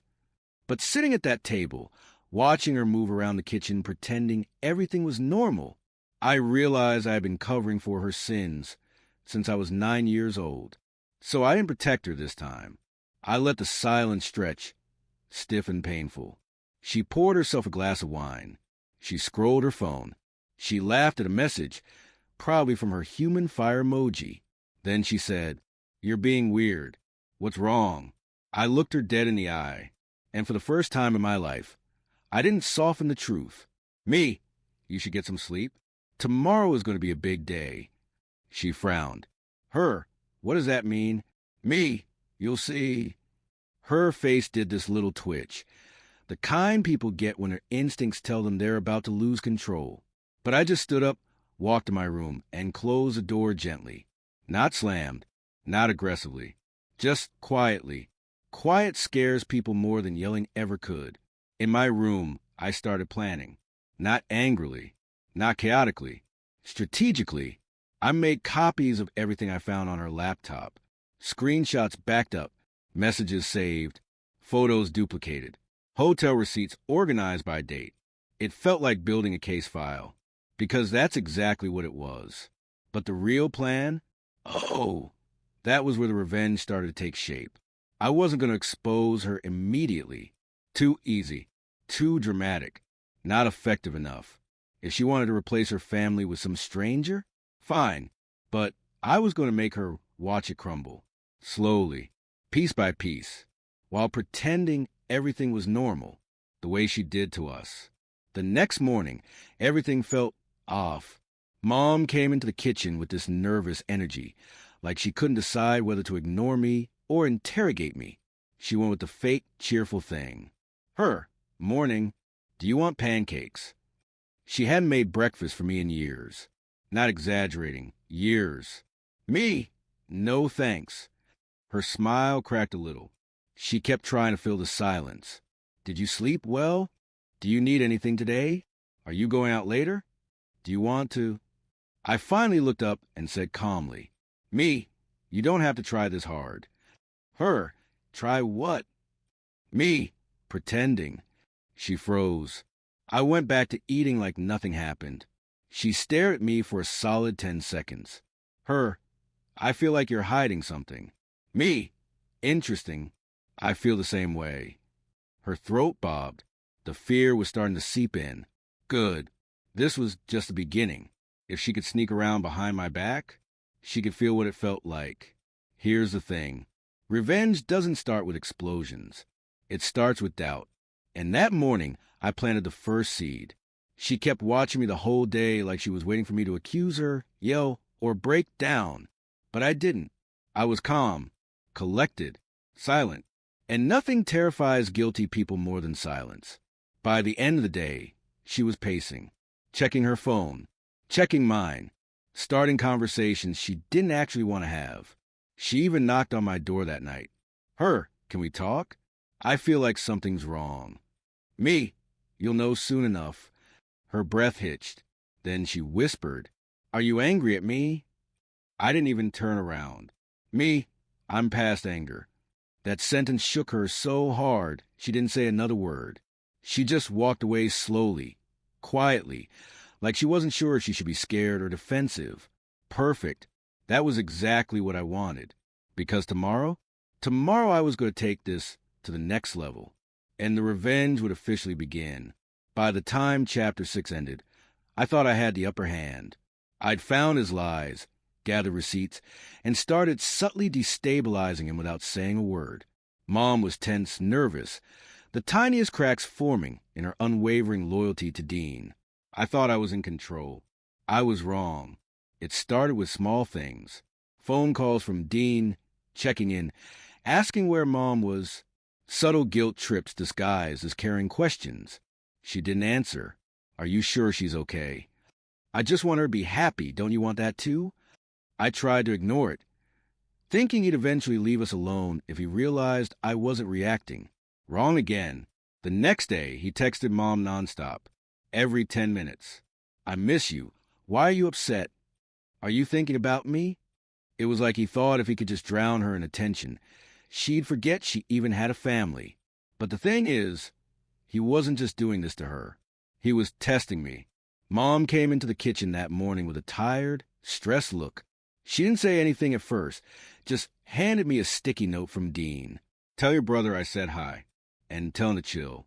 I don't like him watching us. Watching us? Watching them? My blood ran cold. He knew. Somehow, he had caught on that I was paying attention, and now he was striking back. Not physically, not yet, but psychologically. He wanted me scared. He wanted me intimidated. He wanted to remind me that he wasn't just some guy Mom picked up at a cafe. He was a threat. I confronted Mom about the note, calmly, trying not to give away that I had already prepared for this type of manipulation. Me, did you give him my number? Mom, what? No, that's ridiculous. I don't even know what you're talking about. Classic. Denial. But I noticed the way she bit her lip. Hesitation. Subtle shift of the eyes. She wasn't lying, not exactly. She was just afraid. Afraid of conflict. Afraid of him. And I suddenly understood she wasn't betraying me out of malice. She was trapped. That afternoon, Dean showed up at the house unannounced. This was a new level. He didn't storm in. He didn't yell. He smiled that fake, polished, I own you smile. Dean, hey, just wanted to check in. You guys having a good day? I didn't answer. Emily didn't answer. My younger brother stared at the floor. Mom looked nervous, clutching her purse like a lifeline. Then he said it. The first real threat. Dean, you know, I don't like people interfering with what's mine. I don't care how much she loves you guys. She's made her choice. And some people shouldn't push boundaries. And just like that, he made it clear he wasn't going to sit quietly while I unraveled his lies. Here's where I realized Dean was dangerous, not in the criminal mastermind sense, but in the way he could manipulate everyone in the room with a single phrase. He had Mom frozen. He had Emily anxious. My little brother intimidated. And yet, he had no idea that I had all the receipts. The more he tried to control, the angrier I became. But I didn't act rashly. This was the perfect moment to start a new phase, psychological warfare. Step 1, get Mom to notice inconsistencies without pushing too hard. Me? It's weird, Mom. I tried looking for that charity. He said he donated to. Nothing came up. Did you check it? Her face flickered, almost imperceptibly. That small flicker was all I needed. He had lied, and she might be starting to see it. Dean noticed I was talking. He smiled, but there was tension in his jaw. The first time I saw him slightly rattled. Over the next few days, Dean tried to assert dominance. Subtle remarks in front of Mom. I don't like it when people watch us. You seem very protective of your mom. Interesting. I hope you're not planning anything stupid. Each time, Mom winced. Each time, Emily and I had to pretend we were calm. But the fire in me, it only grew stronger. I knew now that Dean wasn't just charming and manipulative. He was vindictive, and vindictive people make mistakes. That's what I was waiting for. The realization. That night, lying in bed, I realized the biggest mistake Dean had made. He underestimated me. He thought that because he was charming and polished, he could intimidate me into compliance. He thought because he had manipulated Mom, he had ultimate control. He was wrong, because I wasn't just fighting for myself. I was fighting for my family. I was fighting to reclaim the woman I loved as my mother. Someone Dean had twisted into a pawn, and I had something he didn't. Evidence. Receipts, messages, lies, proof of manipulation. I spent the next day preparing, not for confrontation, not for yelling, for observation. I watched him, took notes, noted his habits, his routines, the way he tried to charm Mom. Every little slip became a potential weapon. Every inconsistency, a building block for the trap I was about to set. Mom noticed the shift in me. Her, you're different. What's going on? Me, just paying attention, like I should have months ago. And for the first time, I saw hesitation in her eyes. Fear? Doubt? Maybe both. Perfect. That was exactly what I wanted. Dean had struck first. He had tested my patience. He had tried to intimidate my family. He had reminded us that he was dangerous, emotionally, psychologically, socially. But here's the thing. The best revenge isn't rushed. It's planned, calculated, and executed perfectly. And Dean had just lit the fuse. Because now, the real game was about to begin. And I was going to make him regret ever stepping into our lives. The thing about revenge that movies never tell you, it's slow, quiet, boring, even. Real revenge isn't some dramatic monologue or dramatic showdown in a thunderstorm. Real revenge is work. It's patience. It's discipline.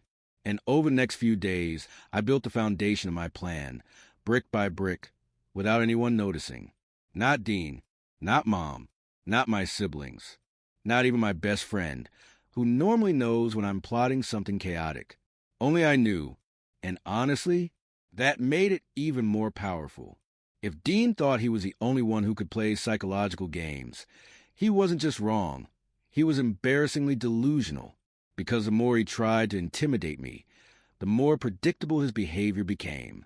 His patterns were obvious once I actually paid attention. Mondays and Thursdays, he dropped by because he knew Mom felt lonely after work. Weekends, he texted more than usual because he didn't want her spending time alone with us. When he was lying, his texts got shorter. When he was hiding something, he talked too much. When he wanted power, he complimented my mom like he was trying to hypnotize her.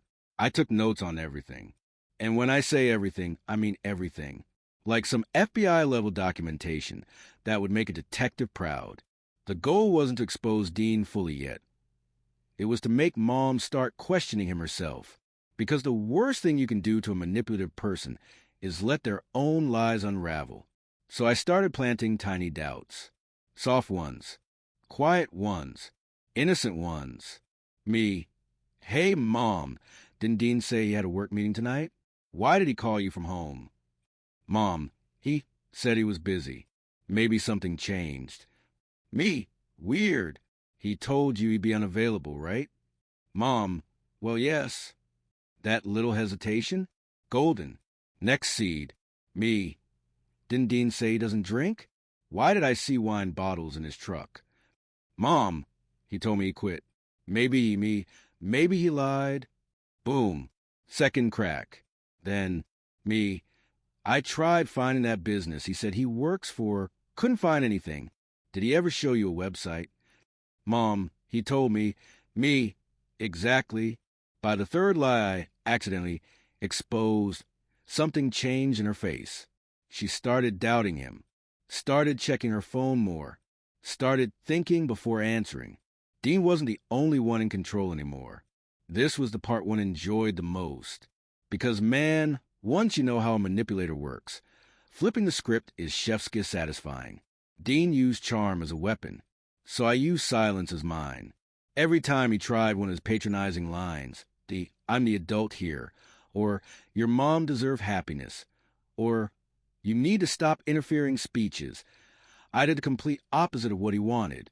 I didn't argue, didn't explain myself, didn't react. He'd make a comment like, "You need to find your place in this new arrangement." And I'd just stare, not angry, not hurt, just observing. People like Dean hate being observed, hate being analyzed, hate when their intimidation doesn't land. And once he started realizing he couldn't control me emotionally, he started messing up badly. I don't know what snapped inside me the day I found the hotel key in Mom's purse. But whatever it was, it had turned me into a machine. I screenshotted every message from Dean, saved every voicemail he left Mom, recorded every time he showed up unannounced and said something threatening. I even placed my phone on the kitchen counter when I knew tensions would rise, just recording audio in case I needed it later. Not to expose him online or anything dramatic.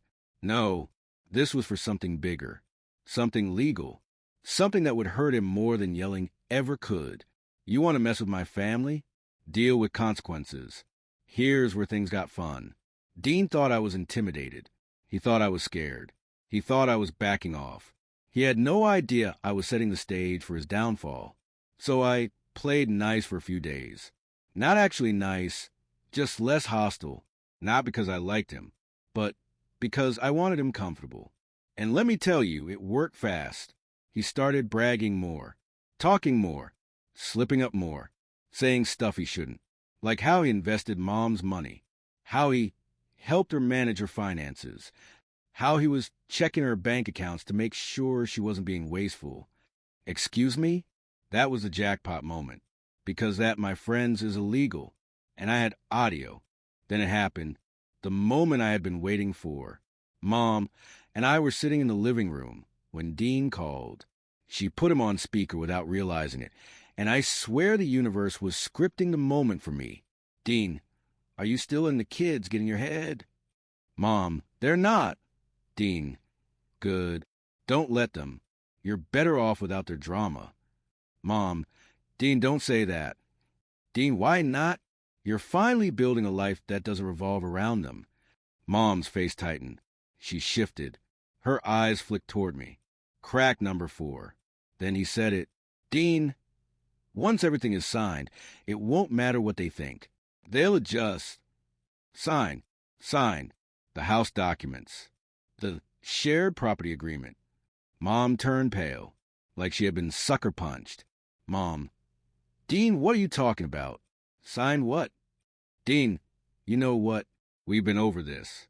Don't act confused. She froze, then looked at me, then back at the phone, then at me again, and for the first time since Dean slithered into our lives, she looked scared of him, not of me. That was the moment I knew the tide had finally shifted. Mom was starting to see the truth, not because I told her, but because Dean couldn't hide his ugliness anymore. And now, he had just opened the door for me to destroy him. The storm broke just as Zara opened the front door. Wind lashed the porch, rain hammering the roof like impatient fists. She hesitated, half expecting her mother's voice to stop her, some cutting remark, some manipulative guilt trip. But the house behind her stayed silent, too silent. A.O. followed close behind, pushing the door wider. Your mother home? He muttered. Zara swallowed. She should be. She said she wasn't going anywhere tonight. A.O. stepped in first, scanning the living room with a detective's instinct. Something's off. Zara felt it too, a heaviness. The house had never been warm, but tonight it felt abandoned. Let's just check her room, Zara whispered. They moved down the hallway, their footsteps echoing. The smell hit her first, a faint scent of expensive perfume mixed with something metallic, something sharp. Her mother's door was half open. Zara pushed. Inside, the room was dim except for a small lamp glowing beside the mirror. Her mother sat at the edge of the bed, back straight, hands folded like she had been waiting for them. But her eyes were red, not from anger, from crying. Zara froze. A.O. stepped in slowly. Ma'am, are you okay? You went to meet him, her mother whispered. Zara's throat tightened. Meet who? Your father. The room went dead quiet. A.O.'s eyebrows shot up. Zara's heart dropped. Her mother stood up, hands shaking. I knew you would find out eventually. I knew someone would tell you. But I wanted you to hear it from me. Zara stumbled back a step. Hear what from you? Her mother exhaled shakily, like someone about to jump from a cliff. Your father didn't run away. Zara blinked. What? Her mother's voice cracked. He didn't abandon us. He didn't leave because he didn't love you. A.O. moved closer, suddenly alert. Then why did he leave? Zara asked, the old childhood pain rising to the surface like a reopened wound. Her mother turned toward the window, as if the rain might erase her guilt. I sent him away. The words hit Zara like a slap. You what? Zara whispered. Her mother's hands balled into fists. I threatened him. I told him if he didn't leave, I would destroy him. I knew things about him, secrets that could ruin his career, his name, everything he had built. Zara shook her head violently. No, no, Mom, why would you do that? Her mother finally turned to face her, a mix of guilt and twisted justification contorting her features. Because I loved him, she said, more than he loved me. And he started pulling away, Zara. He wanted out. He wanted a new life. Without me, without us. A.O. stepped closer. So you forced him to disappear? Her mother clenched her jaw. I protected what was mine. Zara felt her chest pounding, a mix of fury, disbelief, and heartbreak. You destroyed my relationship with him. You lied for years. You made me believe he left me. Her mother's voice broke. I did it for you. For us. Zara's voice rose, trembling. No, you did it for yourself. A.O. immediately placed a hand on Zara's arm, grounding her, steadying her. Her mother stepped forward, tears slipping down her cheeks. I know you hate me right now, and maybe I deserve it, but you need to understand something. She reached into the drawer and pulled out a sealed envelope. Aged, wrinkled, yellowed at the edges. This is the last letter he wrote to you.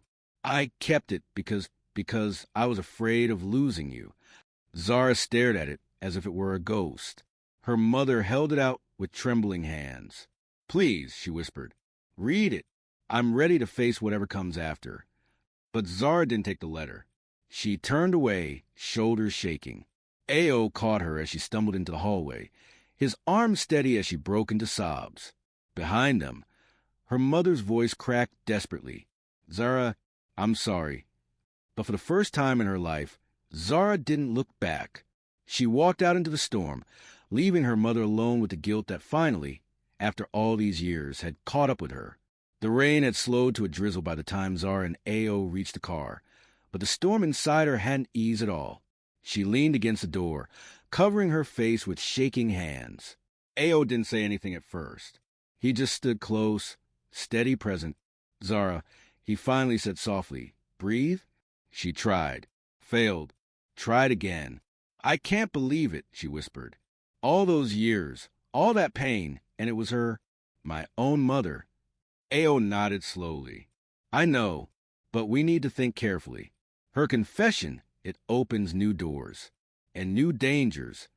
Zara looked up, her eyes swollen. Dangers? He exhaled. Your father didn't just vanish. Someone like him, successful, connected, he wouldn't just accept being pushed out unless something serious was involved. Your mother hinted at secrets. We need to find out what those secrets were. Zara wiped her face angrily. She had no right. No, A.O. said. She didn't. There was a moment of heavy silence before A.O. added. And Zara, if she kept the letter hidden all this time, she could have hidden other things too. Zara stiffened. What do you mean? He unlocked the car. Let's get in. We shouldn't talk out here. Once inside, Zara stared out the window. Rain dripping down like tears she couldn't shed anymore. Where do we even start? She whispered. A.O. rested his hands on the steering wheel, but didn't turn the key. You said your father worked in finance, right? Investments. Yes. And your mother threatened him with some kind of secret. Something that could ruin his name. That usually means one of two things, money or a scandal. Zara closed her eyes. A scandal? He never struck me as that type. Then maybe it wasn't a scandal, A.O. said. Maybe it was hers. Zara's eyes snapped open. A.O. nodded slowly. It wouldn't be the first time someone projects their wrongdoing, or manipulates a narrative. Zara swallowed a lump in her throat. So you're saying she lied about that too? A.O. turned toward her. Zara, your mother has been controlling the story for over a decade. Why stop at just one lie? And trust me, you haven't seen anything yet. Zara felt something shift inside her, anger sharpening into resolve. Then I need the truth, she whispered fiercely. All of it, every piece she ever hid. A.O.'s expression softened. You will, but we have to be careful. Zara leaned back, letting out a long, shaky breath. So what do we do now?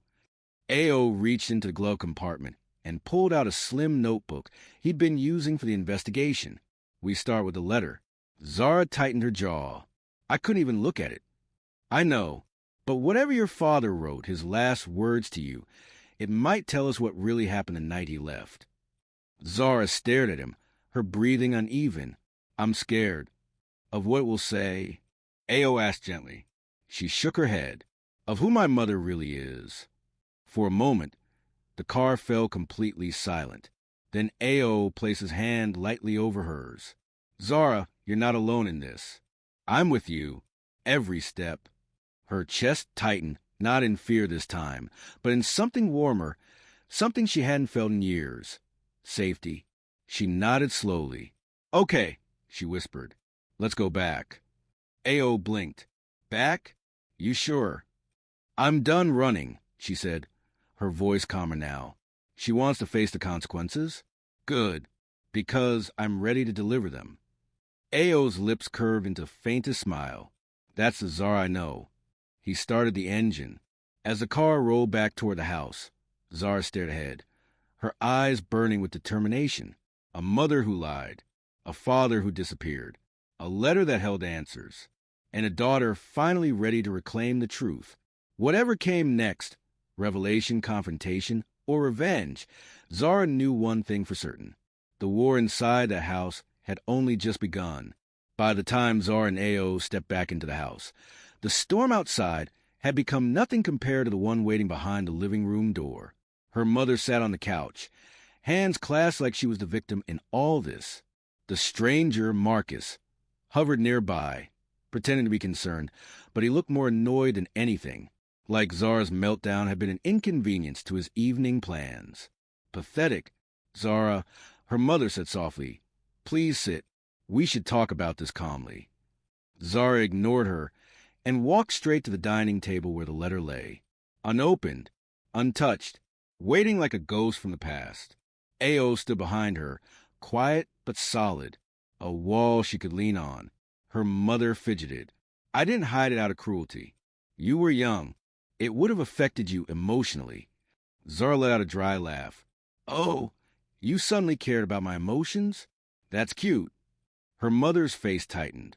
Marcus crossed his arms. Look, maybe everyone just needs to relax. Don't speak to me, Zara snapped without even looking at him. A.O. smothered a smirk. Zara sat down, pulled the letter closer, and stared at her father's handwriting. A shaky breath left her chest. You don't have to read it now, her mother said quickly, almost desperately. That's the problem, Zara said. You didn't let me read it then. I'm not giving you control now. She slid her finger under the envelope and tore it open. The room went still. Zara lifted the paper and began reading. My sweet Zara, if you're reading this, then something has gone terribly wrong. Her throat tightened. She swallowed hard and kept going. I never wanted to leave you. You must know that. But I've been pushed into a corner, one I can't escape without hurting you more. Zara's eyes flicked immediately to her mother. Her mother looked away. A.O. stepped closer. Your mother has told me she will destroy me publicly if I don't leave. She claims she will reveal things I never did, and because of her influence, people will believe her. I've tried to reason with her, but she's not the woman I once knew.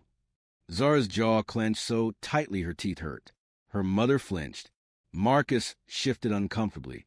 I won't fight back, not because I'm guilty, but because the scandal would hurt you the most. Everything I've worked for could be twisted into something ugly. I don't trust the circles she's connected to. I love you too much to let my name ruin your future. Zara's vision blurred. A.O. placed a hand on her shoulder. She continued, but one day, you'll be old enough to understand, old enough to see the truth. She won't be able to control the story forever. Zara's hands trembled as she lowered the letter. The room stayed silent for several seconds. Then she looked up, straight at her mother. Is this true? Her mother folded her arms defensively. Your father wasn't what you think. He had secrets. I was trying to protect you. Zara slammed her hands down on the table. Stop lying. He said you threatened him. You pushed him out. You lied to me. And now this letter proves everything you said about him was a damn manipulation. Marcus stepped forward like he wanted to insert himself again. This is all old history, he said. Why are we digging it up? You're being dramatic. Zara turned on him, fire blazing her eyes. You, sit down. He froze. Even her mother blinked. Zara straightened, holding the letter. My father gave up his entire life to shield me from your lies, she said coldly. And now, you expect me to pretend everything's fine? Her mother opened her mouth. Zara, no, Zara snapped. You don't get to speak. A.O. cleared his throat. Mrs. Adesna, this letter is exactly what Zara needed. And now that the truth is out, you owe her the full story. No more hiding behind excuses. Her mother's facade cracked. I did what I had to. You don't understand.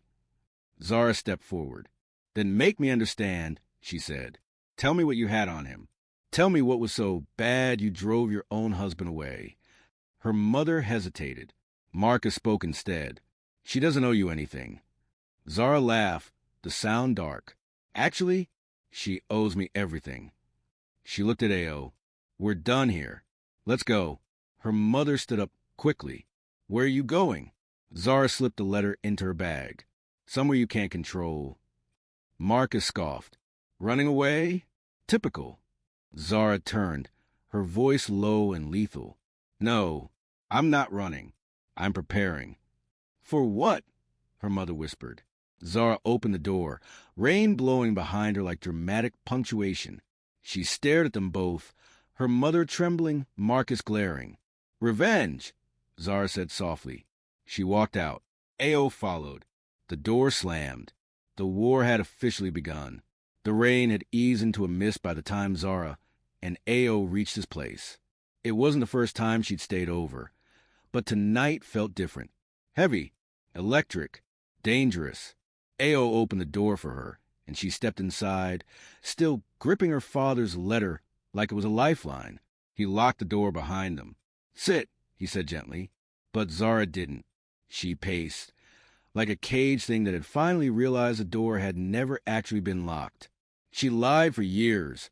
Zara muttered. She let me hate him. She let me blame myself. She kept me in the dark while she built a whole fake narrative. A.O. nodded. That's her pattern. Zara stopped pacing. Pattern? A.O. hesitated, then sighed. Zara, I didn't want to overwhelm you before I had evidence. But your mom has a history. A long one. Zara blinked. What do you mean? A.O. picked up a folder from his desk, one she hadn't noticed before, and held it out. Sit, he said again. This time, she did. A.O. opened the folder. Inside were printed pages, background checks, old social media screenshots, corporate records, and something that made Zara's blood go cold, a list with several names. Women's names, men's names, associates, former business partners, people her mother had fallen out with dramatically. What is this? Zara asked quietly. A.O. tapped the first page. This is the beginning of your mother's track record. She's left a trail of burned bridges that spans over 20 years. Zara's pulse spiked. Start here. A.O. slid a document toward her. It was an old employment record from before Zara was even born, a high-end interior design firm. The notes section was highlighted. Employee forced out due to unspecified conflict. Another document showed the owner's complaint. Manipulative behavior. Attempt to undermine other staff. Possible involvement in leaking confidential information. Zara swallowed hard. That's her. A.O. nodded. He pulled another file. A decade later, a property management group. Her mother was hired as a consultant. 3 months later, internal drama. 2 supervisors quit. One filed a complaint about coercive pressure. Another said her mother fabricated leverage to gain influence. Zara's mouth dropped open. She's been like this forever. A.O. nodded grimly. She's very good at what she does, controlling narratives, exploiting weak spots, and using secrets as leverage. Zara's heart sank, just like she did with my dad. Exactly. A.O. leaned back. Your father wasn't her first, but he was the biggest target she ever landed. Zara closed her eyes. Every puzzle piece she'd questioned for years was finally aligning. So, she threatened him with something, Zara said slowly. Something she claimed would ruin him. But if she has a history of this, maybe the secret she used against him wasn't real. A.O. looked impressed. Exactly what I've been thinking. Zara sat up straighter. So the next step is proving she lied. A.O. shook his head. No, the next step is finding out what she told him. Even if it wasn't true, he believed her enough to walk away. Zara's stomach twisted. So, how we find that out? A.O. opened another document. I found your father's last recorded workplace before he disappeared, he said. A private investment firm. Small but reputable. Zara's pulse quickened. My mom said he lost everything. That it was a gambling problem. Or mismanagement. She changed the story depending on her mood. A.O. lifted an eyebrow. Exactly. Inconsistent stories usually mean someone's lying. So what do we do? She asked. A.O. leaned forward. We go there. Zara blinked. To his old workplace? A.O. nodded. Yes, tomorrow morning. Zara exhaled slowly. And if they don't tell us anything? A.O. smirked. Oh, they will. You'd be surprised what people are willing to reveal when you show them the truth they never knew existed. Zara felt a rush of adrenaline. For the first time in years, she wasn't afraid of the past. She was hunting it. A.O. took her hand. Zara, we're close, but you need to prepare yourself. For what? She asked. He held her gaze. For the possibility that your mother wasn't just manipulative. Zara's heartbeat thudded painfully in her ears. But that she was actively destroying your father for her own gain. Zara tightened her grip on the letter. Her father's words echoed in her head. One day, you'll be old enough to understand. I'm ready, she whispered. A.O. nodded. Then tomorrow we start with the investment firm. But Zara shook her head.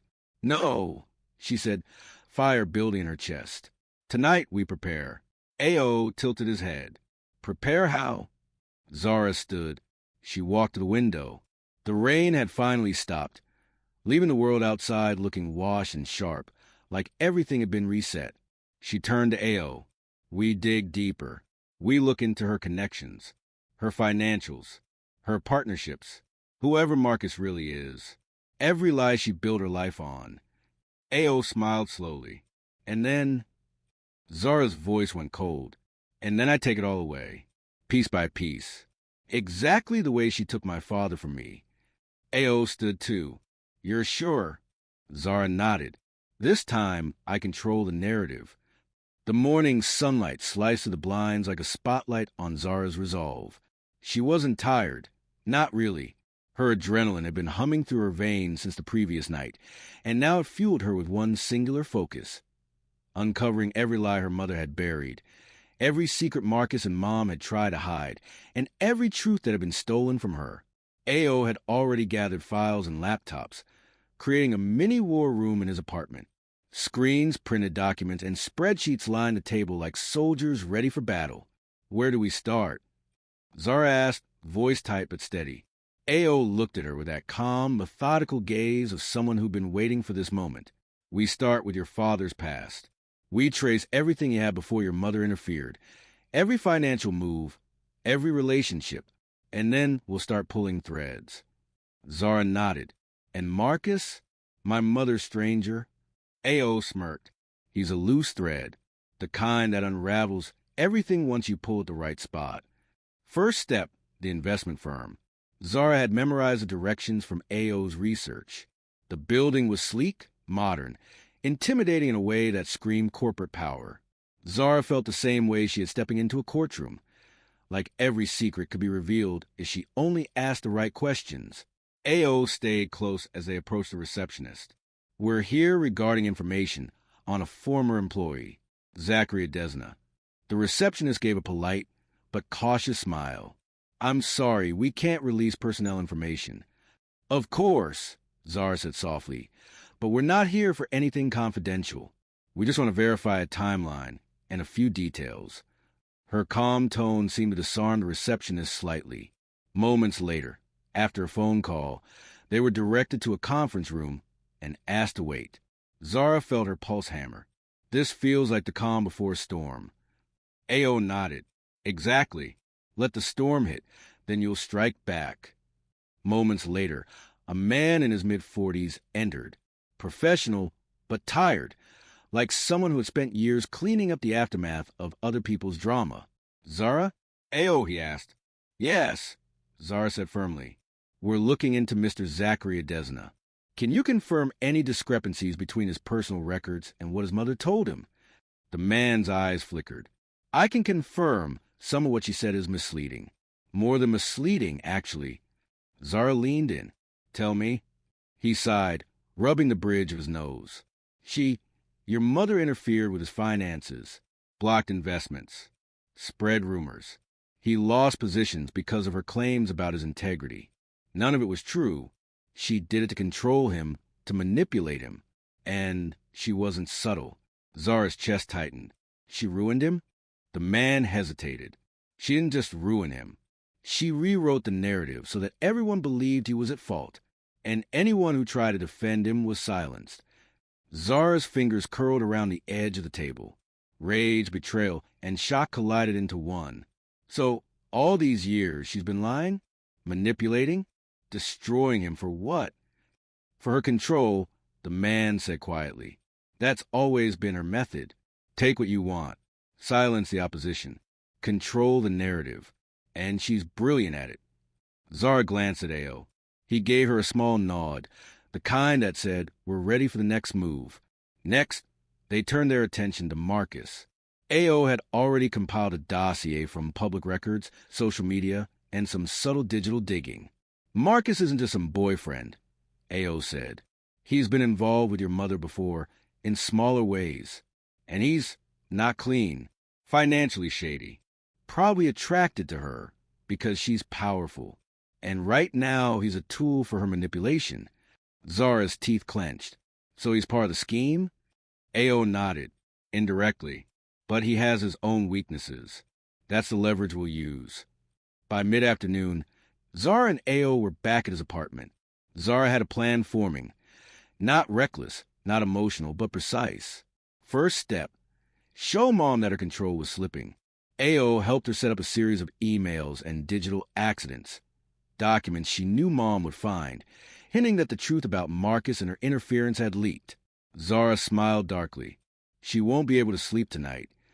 "No," Ayo agreed. "And once the paranoia starts, she'll make mistakes. That's when we strike harder." Zara felt a thrill she hadn't felt in years. Not fear, not sadness, excitement, purpose. Later that evening, Zara returned home. Her mother's car was gone. Marcus' truck was still in the driveway. The house smelled faintly of Marcus cologne, a reminder that he thought he owned the space. Zara placed her laptop on the counter, opened the emails, and hit send. Then she left the room quietly, watching from a distance as her mother's phone buzzed repeatedly. Mom entered, picking up her phone. Her face shifted, first confusion, then alarm, then fear. Marcus appeared behind her, frowning. "What is—" Zara stepped out of the shadows. "What is she afraid of?" she whispered to herself. Mom looked at her, eyes wide. "Zara, I think it's time you start telling the truth," Zara said calmly. Marcus stepped closer, hand raised. "She's just—" "I don't want to hear it," Zara snapped. "Not anymore." By the end of the night, Mom was restless. Marcus was agitated. And Zara? She was in control. The first moves of her revenge had been made. The first cracks were appearing in Mom's carefully constructed facade. And Zara knew, once the evidence kept coming, once the lies were exposed one by one, there would be no turning back. This wasn't just a family drama anymore. This was war. Zara had started it, and she intended to finish it on her terms. Zara didn't sleep. She lay awake the entire night, replaying her father's words, her mother's lies, and every shift of expression that crossed Marcus' face when the emails dropped. Watching fear flicker across people who once held power over you does something addictive to the brain. It lights up a part of you that has been quiet for too long. By sunrise, Zara was standing in the kitchen, coffee in hand, waiting for the house to fully wake up. Ayo had texted her. "Ayo, today is when she breaks. Stay ready." Zara smiled. She'd been ready since the moment she opened the letter. At 8:13 a.m., her mother finally emerged from her room. She looked like she hadn't slept either. Dark bags under her eyes, jaw tight, hair messy. Mood worse. She walked into the kitchen and froze when she saw Zara. "Zara," she said slowly, "we need to talk." Zara raised an eyebrow. "About what? The lies? The secrets? Or the little meltdown you had last night after those emails?" Her mother stiffened. "I don't know what you're trying to do." "I'm not trying," Zara interrupted calmly. "I'm doing." Her mother's eyes narrowed. "You won't win. You're young. You don't understand how these things work." Zara laughed. "Oh, I understand perfectly. You controlled everything because I didn't know better. Now I do." Her mother tried to regain composure. "That letter doesn't tell the full story. Your father, he wasn't innocent." Zara tilted her head. "Oh, then tell me what he did."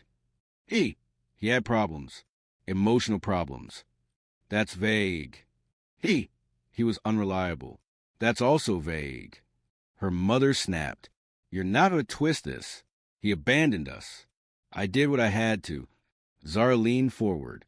"No, Mom, he didn't abandon us. You drove him away.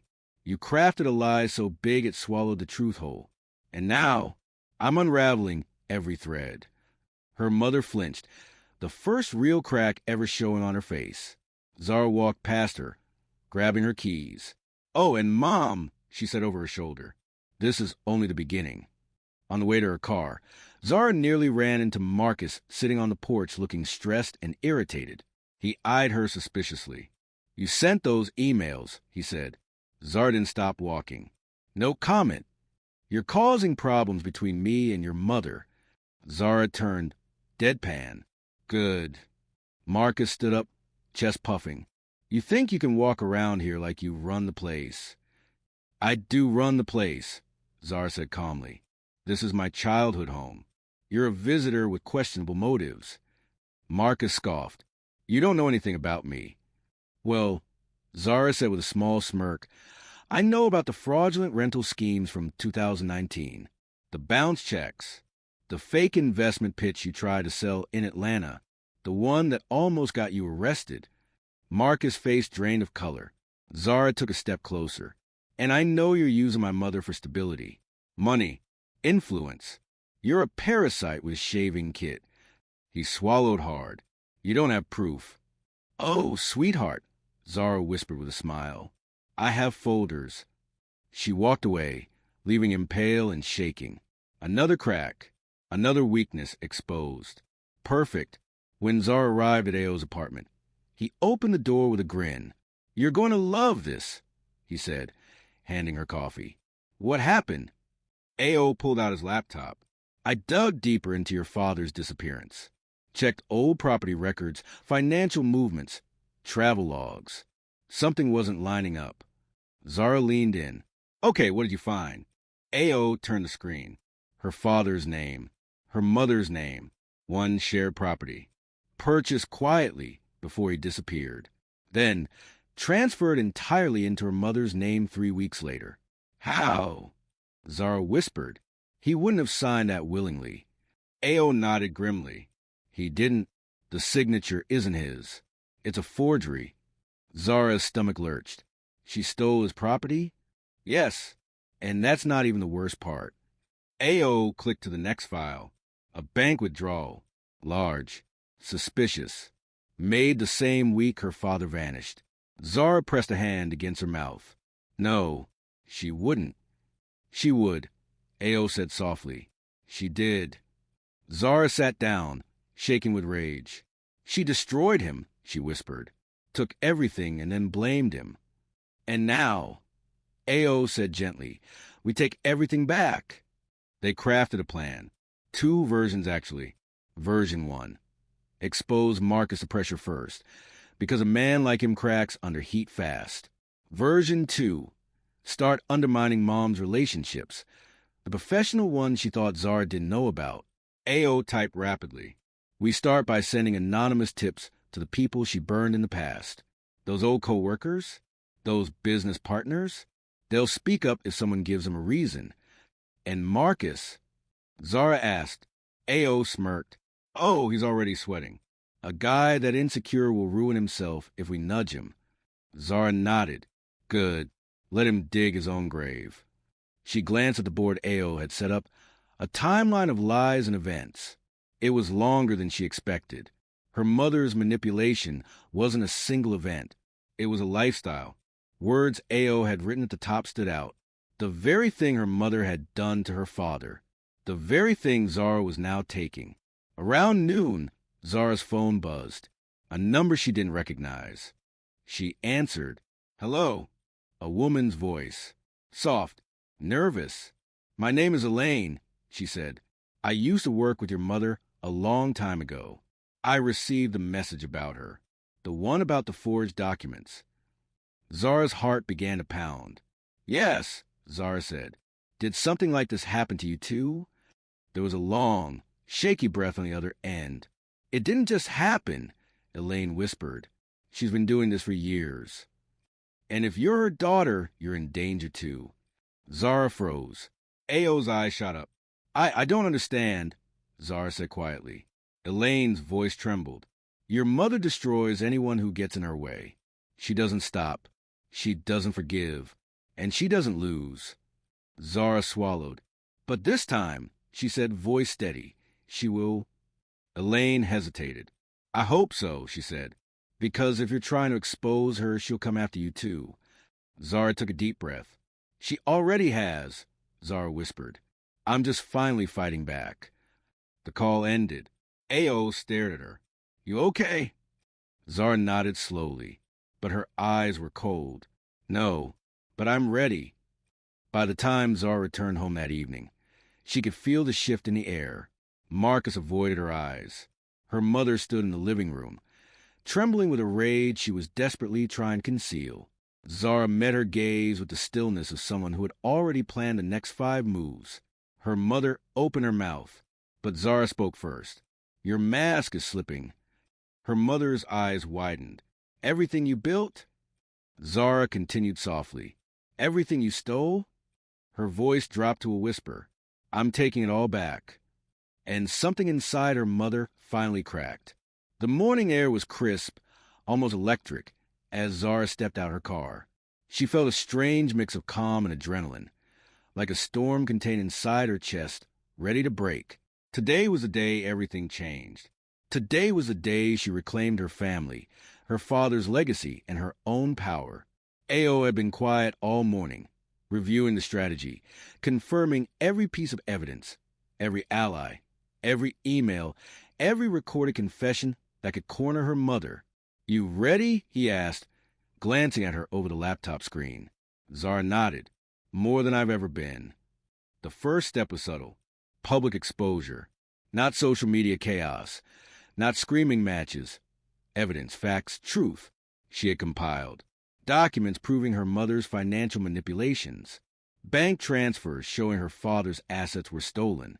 Marcus' shady dealings tied to her mother. Testimony from former employees and colleagues who had been burned. Zara had created a digital dossier, organized like a weapon.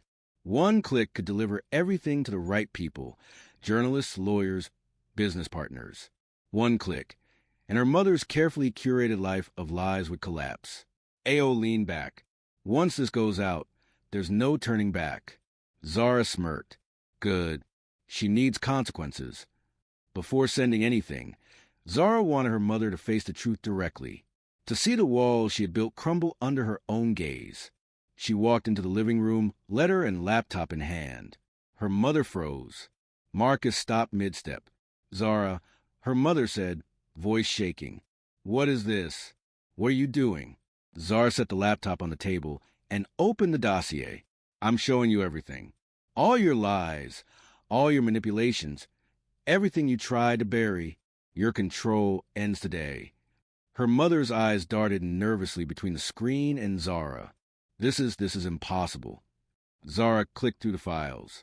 Bank statements, emails, recordings, screenshots, all of it laid bare. The room was silent, except for the soft hum of the laptop. You told me my father abandoned me, Zara said, voice low, cutting. You told me he was irresponsible, untrustworthy. You erased him from my life. Her mother opened her mouth, but Zara cut her off. And now I can prove it was you. You forced him out. You stole his property. You lied. Every single time. Marcus stepped forward, trying to intervene. Zara, wait.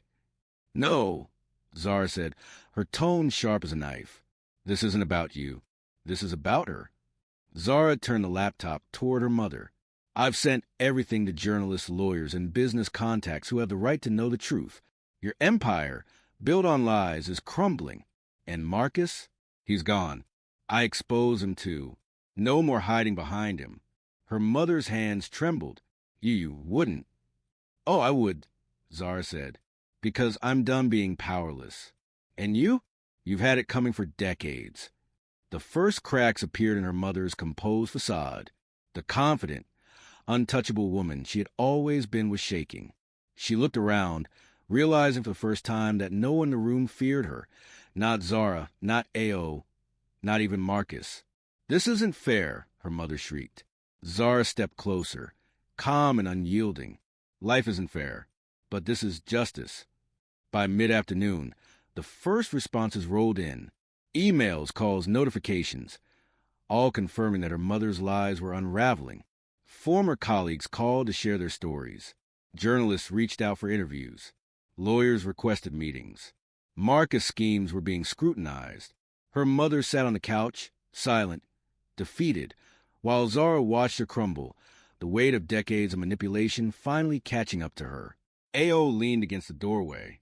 You did it! Zara shook her head slowly. We did it, but it's not over. This is just the beginning of her accountability. Her mother finally spoke, voice barely a whisper. Zara, I never wanted it to get this far. Zara looked down at her, cold but firm. You wanted control. You wanted power. And now, you have to live with the consequences.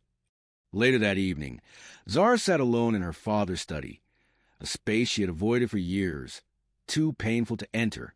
Now it felt like hers. She opened the drawer and found a small box her father had left. Inside were photos, letters, and small mementos of the man she had barely known. Tears came freely, not for sadness, but for the reclaiming of what had been stolen. AO joined her, sitting silently. You okay? Zara nodded. I'm more than okay. I'm free. Finally. The war had ended, but the lesson lingered. Lies are power, but truth is unstoppable. Family can betray you, but you can reclaim your power. Revenge isn't about cruelty. It's about justice and reclaiming what's rightfully yours. Zara knew her mother might never truly repent, but it didn't matter. The chains of manipulation had been broken. She looked at the window, rain beginning again outside, washing the world clean. And for the first time in her life, Zara smiled. She had won. What would you do if you were in a situation like this? Would you confront the lies, seek revenge, or walk away? Drop your thoughts in the comments. Share this story with someone who needs to read it, and don't forget to hit like. People really need to hear your opinion. Story 3. They tried to humiliate me, so I got the most unexpected revenge. So, I never thought I'd be the kind of person writing something like this. I always read other people's stories on here thinking, damn, that sucks. At least that'll never happen to me. Yeah, famous last words. Because apparently humiliation doesn't care how careful you are, how private you keep your life, or how much you mind your business. Sometimes people just decide you're their entertainment for the week. For context, I work at this mid-sized marketing company, Silverstone Marketing. Not a horrible place, but full of those corporate robots who smile in your face and roast you the second you turn around. I've been there 3 years. Long enough to know the unspoken rules. Long enough to know who hates who. Long enough to know that if people suddenly get quiet when you walk into a room, something's up, which is exactly what happened. It was a regular Thursday morning. I walked with my overpriced coffee, tired as hell, mentally preparing for my daily battle with emails from people who don't know how to use commas. And as soon as I stepped into the office, I just felt it. People staring, quickly looking away, whispering, doing that awkward half smile when you catch their eye. You know the vibe. You're definitely the topic of the group chat right now vibe. I told myself I was imagining it. I mean, paranoia isn't a cute personality trait. But then I got the notification. Mandatory team meeting, conference room A. Sent only 5 minutes ago. That was weird, because we only have team meetings on Fridays. And those are always on calendar. Still, I went. Conference room A was packed. People who had zero reason to be. There were squeezed against the wall, like they were waiting for a concert to start. And the minute I walked in, yeah, everyone looked at me. Not a normal look. A we know something you don't look. My stomach did this little flip, but I sat down anyway. At the front was my manager, Grace. If you've ever worked with a woman whose eyeliner is always perfect and whose smile looks like it came with a warning label, that's her. She had her arms folded in this smug expression that should have been my first clue. "Let's get started," she said, and then she clicked the remote. The TV behind her flickered on, and suddenly my soul left my body, because on the giant 70-inch screen was a picture of me, and not a cute picture, not a professional picture. This was a picture from a small get-together months ago. I was exhausted, makeup basically melted off, wearing an oversized t-shirt, holding a plate of food mid-blink. I looked like a tired raccoon caught in a drive-through camera. People in the room snickered. My face got hot immediately. My hands actually shook. I couldn't breathe for a second. "Now," Grace said, pretending to be innocent, "I think we can all agree this kind of photo is unprofessional." More snickers. Someone whispered, "Damn," under their breath. I felt myself shrinking into the chair. I wanted to disappear. This couldn't be happening. Not here. Not like this. This was forwarded to me anonymously, Grace continued, clicking to the next slide. Another photo of me popped up. Then another. And another. Not scandalous. Not inappropriate. Just embarrassing. Bad angles. Mid-chew. Sleepy. Messy hair.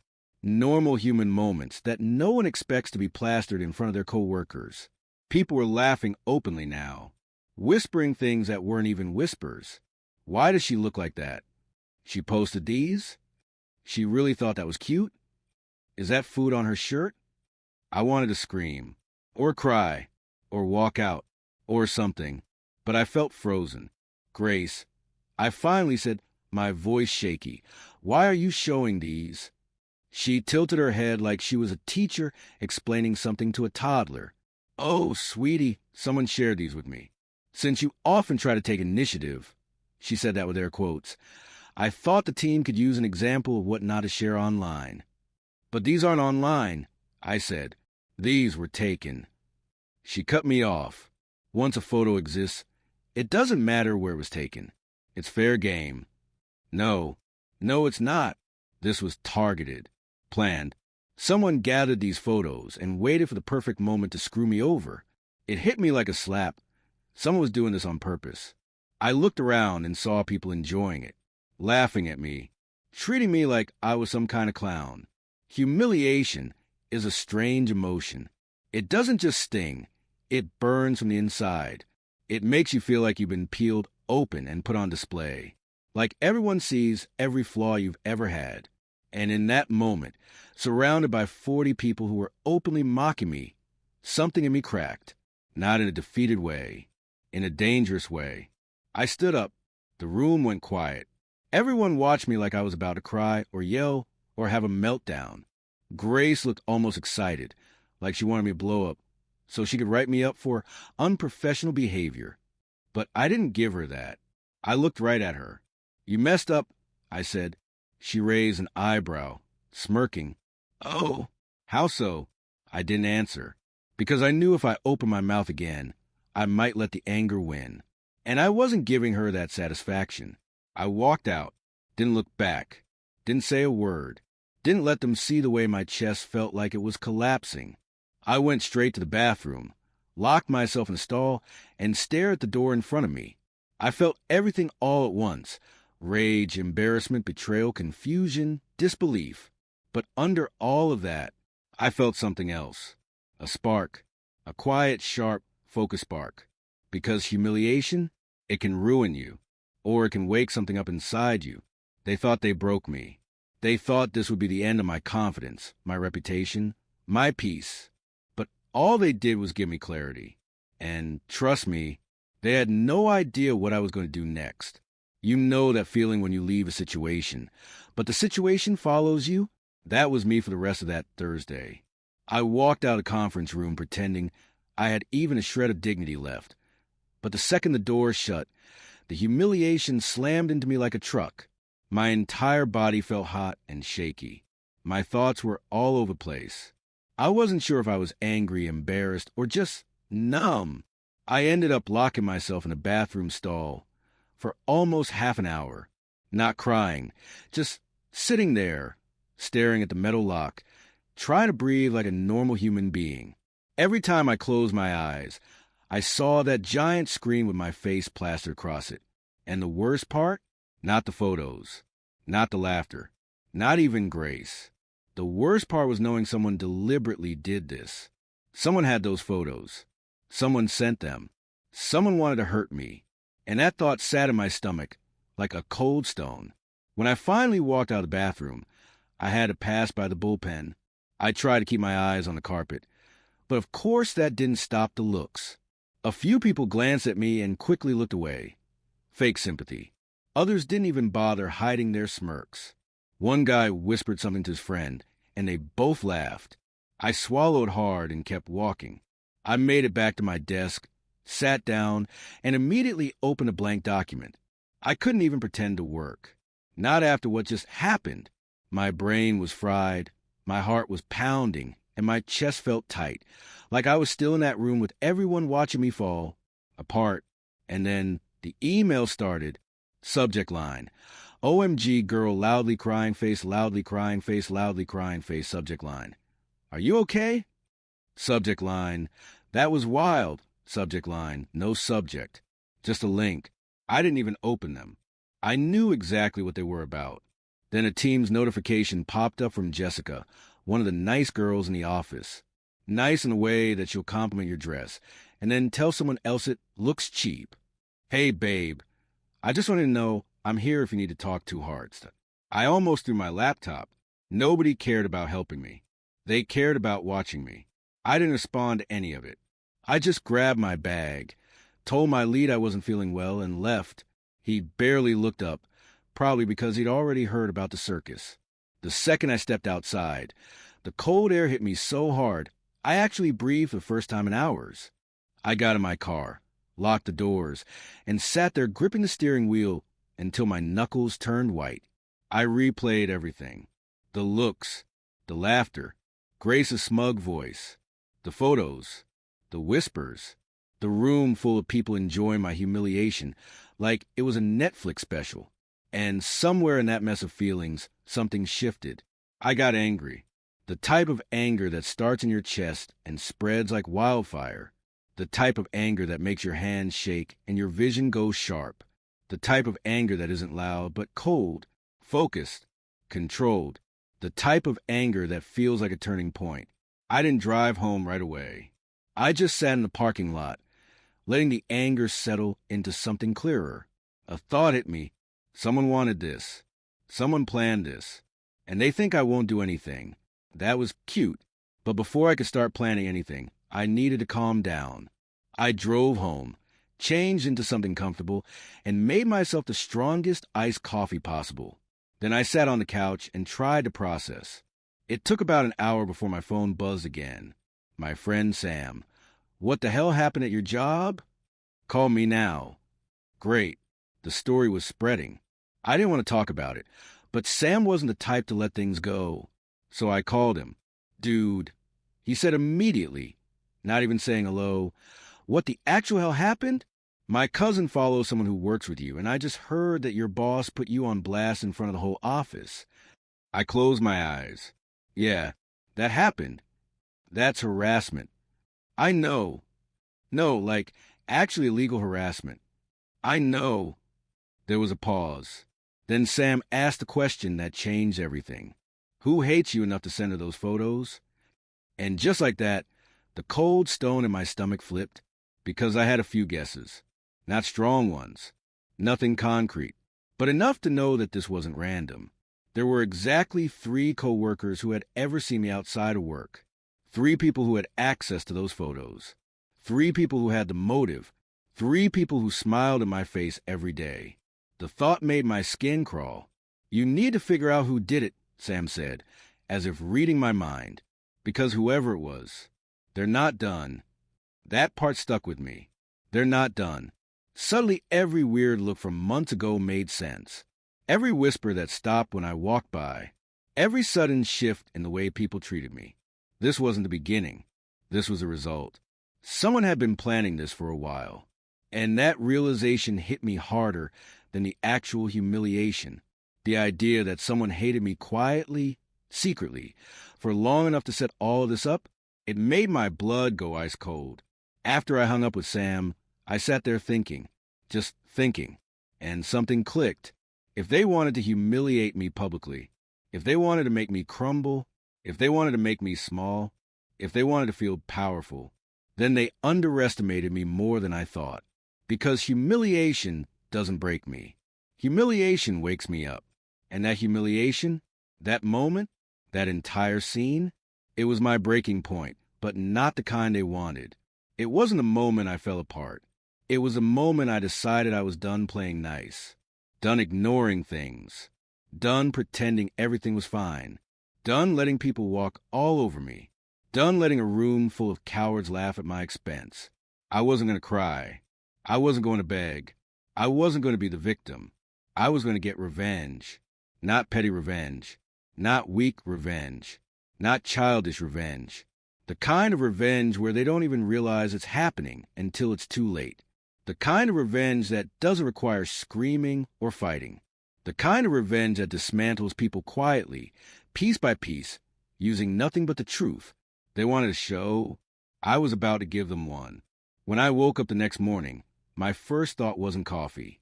It wasn't work. It wasn't even the embarrassment from the day before. It was one sentence. Someone in that office wants to destroy me, not annoy me, not compete with me, not gossip about me, destroy me. And once that idea settled in my head, I couldn't shake it. You don't gather a bunch of private photos of someone without intent. You don't send them anonymously. And you definitely don't hand them to our ice-cold manager unless you're trying to cause real harm. So before I even got out of bed, I grabbed my phone and opened a note titled, Suspect List. Yeah, I went full Reddit detective mode. Judge me later. There were 3 names, 3 people who had access to those pictures. 1, Alyssa. We used to be close. Like, laughing in the parking lot for an hour after work. Close. She'd come to a few small hangouts with my friends. Not big parties, just chill nights with food, movies, nothing wild. Most of the photos were from those. She had access. She also had a jealous streak, so big it could cast a shadow. Alyssa always wanted praise, attention, validation. She compared everything, clothes, promotions, who got included in meetings, who got compliments during presentations. She smiled at me a lot, but her eyes were always calculating. 2, Jessica, the sweetheart, the girl who called everyone babe and said things like, we should totally hang out sometime, but never meant it. She was at one of those hangouts, too. She took some of the pictures herself. Actually, at the time, she acted like they were funny, innocent. OMG, you're so cute when you're tired, loudly crying faced. Now that I look back, she might have been documenting me like a National Geographic photographer observing a wounded animal. 3, Michael, the quiet guy who had a crush on me for like 2 seconds before realizing I wasn't into him. He was awkward but not creepy. I doubted it was him, but the photos existed in a shared folder from that night because someone uploaded everything from memories. He had access, but motive? Unless he'd secretly been plotting a villain arc. Those were the only 3 who could have done this. Anyone else would have needed someone from this list to hand over the photos. So yeah, I had my suspects. But I needed proof. Receipts. Something concrete. Because if I accused someone blindly and got it wrong, congratulations, I'd become the office lunatic. And I wasn't about to give them that satisfaction. Walking into work that morning felt like walking into the aftermath of a party you didn't know you were the theme for. People weren't whispering anymore. They were staring. Some with pity, some with straight-up amusement, some with that, oh, she's a girl from yesterday look. One guy I barely talked to gave me a thumbs up and said, "Hey, I've seen worse pictures of myself." Thanks, Brad. Truly inspirational. Subject line, "That was wild." Subject line, no subject. Just a link. I didn't even open them. I knew exactly what they were about. Then a Teams notification popped up from Jessica, one of the nice girls in the office. Nice in a way that she'll compliment your dress, and then tell someone else it looks cheap. "Hey, babe, I just wanted to know I'm here if you need to talk 2 hearts." I almost threw my laptop. Nobody cared about helping me. They cared about watching me. I didn't respond to any of it. I just grabbed my bag, told my lead I wasn't feeling well, and left. He barely looked up, probably because he'd already heard about the circus. The second I stepped outside, the cold air hit me so hard, I actually breathed for the first time in hours. I got in my car, locked the doors, and sat there gripping the steering wheel until my knuckles turned white. I replayed everything. The looks, the laughter, Grace's smug voice, the photos, the whispers, the room full of people enjoying my humiliation like it was a Netflix special. And somewhere in that mess of feelings, something shifted. I got angry. The type of anger that starts in your chest and spreads like wildfire. The type of anger that makes your hands shake and your vision go sharp. The type of anger that isn't loud but cold, focused, controlled. The type of anger that feels like a turning point. I didn't drive home right away. I just sat in the parking lot, letting the anger settle into something clearer. A thought hit me. Someone wanted this. Someone planned this. And they think I won't do anything. That was cute. But before I could start planning anything, I needed to calm down. I drove home, changed into something comfortable, and made myself the strongest iced coffee possible. Then I sat on the couch and tried to process. It took about an hour before my phone buzzed again. My friend Sam. "What the hell happened at your job?" "Call me now." Great. The story was spreading. I didn't want to talk about it, but Sam wasn't the type to let things go. So I called him. "Dude," he said immediately, not even saying hello, "what the actual hell happened? My cousin follows someone who works with you, and I just heard that your boss put you on blast in front of the whole office." I closed my eyes. "Yeah, that happened. That's harassment." "I know." "No, like, actually illegal harassment." "I know." There was a pause. Then Sam asked a question that changed everything. "Who hates you enough to send her those photos?" And just like that, the cold stone in my stomach flipped, because I had a few guesses. Not strong ones. Nothing concrete. But enough to know that this wasn't random. There were exactly 3 coworkers who had ever seen me outside of work. 3 people who had access to those photos. 3 people who had the motive. 3 people who smiled in my face every day. The thought made my skin crawl. "You need to figure out who did it," Sam said, as if reading my mind. "Because whoever it was, they're not done." That part stuck with me. They're not done. Suddenly, every weird look from months ago made sense. Every whisper that stopped when I walked by. Every sudden shift in the way people treated me. This wasn't the beginning. This was the result. Someone had been planning this for a while. And that realization hit me harder than the actual humiliation. The idea that someone hated me quietly, secretly, for long enough to set all of this up, it made my blood go ice cold. After I hung up with Sam, I sat there thinking, just thinking, and something clicked. If they wanted to humiliate me publicly, if they wanted to make me crumble, if they wanted to make me small, if they wanted to feel powerful, then they underestimated me more than I thought. Because humiliation doesn't break me. Humiliation wakes me up. And that humiliation, that moment, that entire scene, it was my breaking point, but not the kind they wanted. It wasn't a moment I fell apart. It was a moment I decided I was done playing nice. Done ignoring things. Done pretending everything was fine. Done letting people walk all over me. Done letting a room full of cowards laugh at my expense. I wasn't going to cry. I wasn't going to beg. I wasn't going to be the victim. I was going to get revenge. Not petty revenge. Not weak revenge. Not childish revenge. The kind of revenge where they don't even realize it's happening until it's too late. The kind of revenge that doesn't require screaming or fighting. The kind of revenge that dismantles people quietly, piece by piece, using nothing but the truth. They wanted a show. I was about to give them one. When I woke up the next morning, my first thought wasn't coffee. It wasn't work. It wasn't even the embarrassment from the day before. It was one sentence. Someone in that office wants to destroy me, not annoy me, not compete with me, not gossip about me. Destroy me. And once that idea settled in my head, I couldn't shake it. You don't gather a bunch of private photos of someone without intent. You don't send them anonymously. And you definitely don't hand them to our ice-cold manager unless you're trying to cause real harm. So before I even got out of bed, I grabbed my phone and opened a note titled, Suspect List. Yeah, I went full Reddit detective mode. Judge me later. There were 3 names. 3 people who had access to those pictures. 1, Alyssa. We used to be close. Like, laughing in the parking lot for an hour after work. Close. She'd come to a few small hangouts with my friends. Not big parties, just chill nights with food, movies, nothing wild. Most of the photos were from those. She had access. She also had a jealous streak, so big it could cast a shadow. Alyssa always wanted praise, attention, validation. She compared everything, clothes, promotions, who got included in meetings, who got compliments during presentations. She smiled at me a lot, but her eyes were always calculating. 2, Jessica, the sweetheart, the girl who called everyone babe and said things like, we should totally hang out sometime, but never meant it. She was at one of those hangouts, too.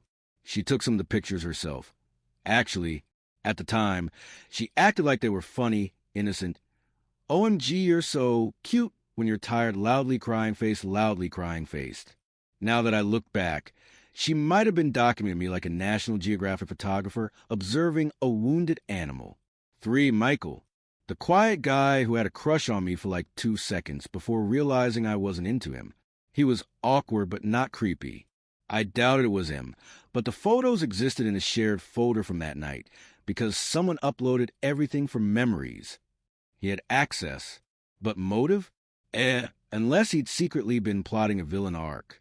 Those were the only 3 who could have done this. Anyone else would have needed someone from this list to hand over the photos. So yeah, I had my suspects. But I needed proof. Receipts. Something concrete. Because if I accused someone blindly and got it wrong, congratulations, I'd become the office lunatic.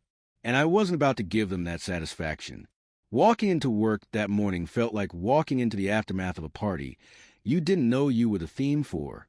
People weren't whispering anymore. They were staring. Some with pity. Some with straight-up amusement.